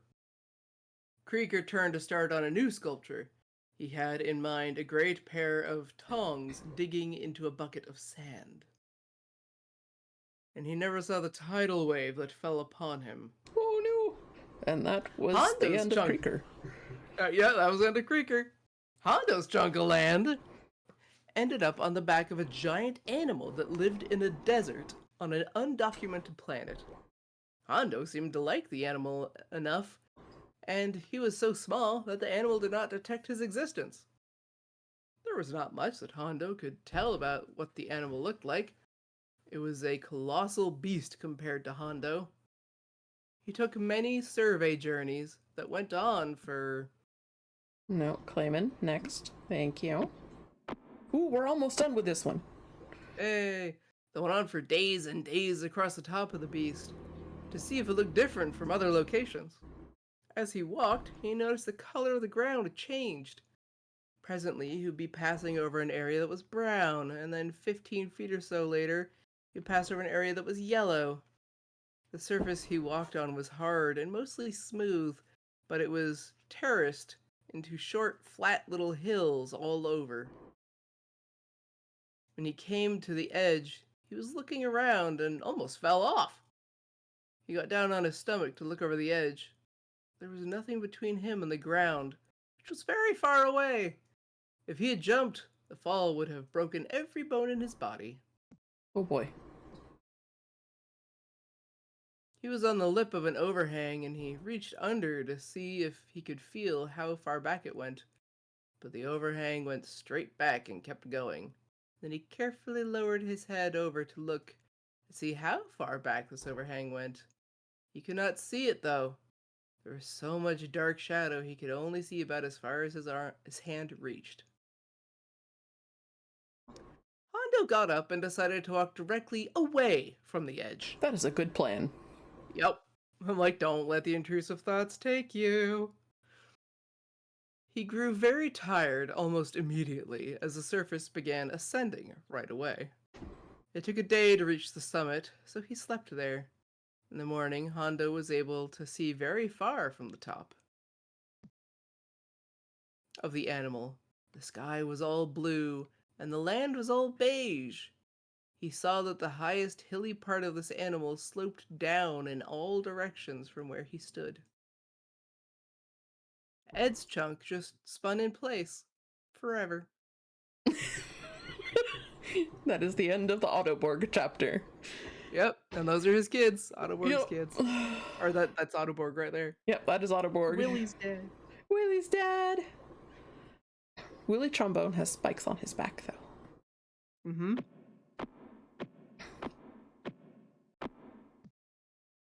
You look very clever there, Clayman. Good job. Homan. I think... Let me check in with... Wait. You find out who the MC's dad is later. Yes, we found out who the MC's dad is near the end of the game.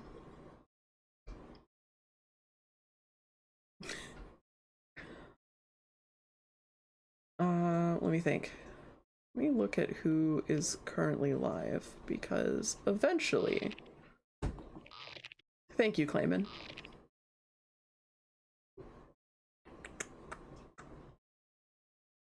How much nonsense do we want?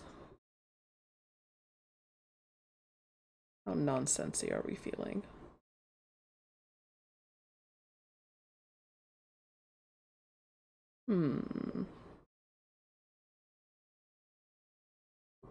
I don't know.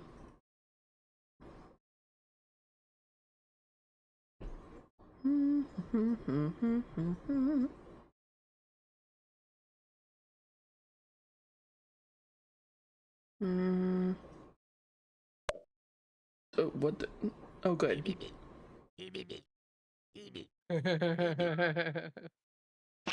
Good. Good.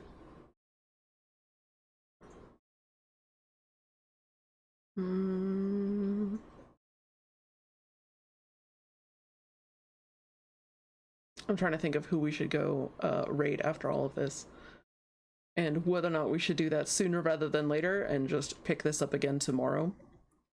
I think we might have to pick this up tomorrow. Yeah, I think we're gonna have to pick it up tomorrow.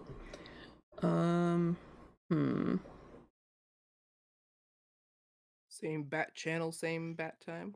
Yeah. Oh, you know what? I think I know who we're gonna raid. I don't know if they take raids. We'll find out. But I think we are gonna raid Bad Game Hall of Fame. Because they're playing Garfield Lasagna Party. And that just sounds ridiculous. And I think that's kind of, yeah, 4 more hours of reading. Probably, yeah. But that feels very on brand for what we're doing here today. Just silliness. So we're gonna slap on the ending soon screen.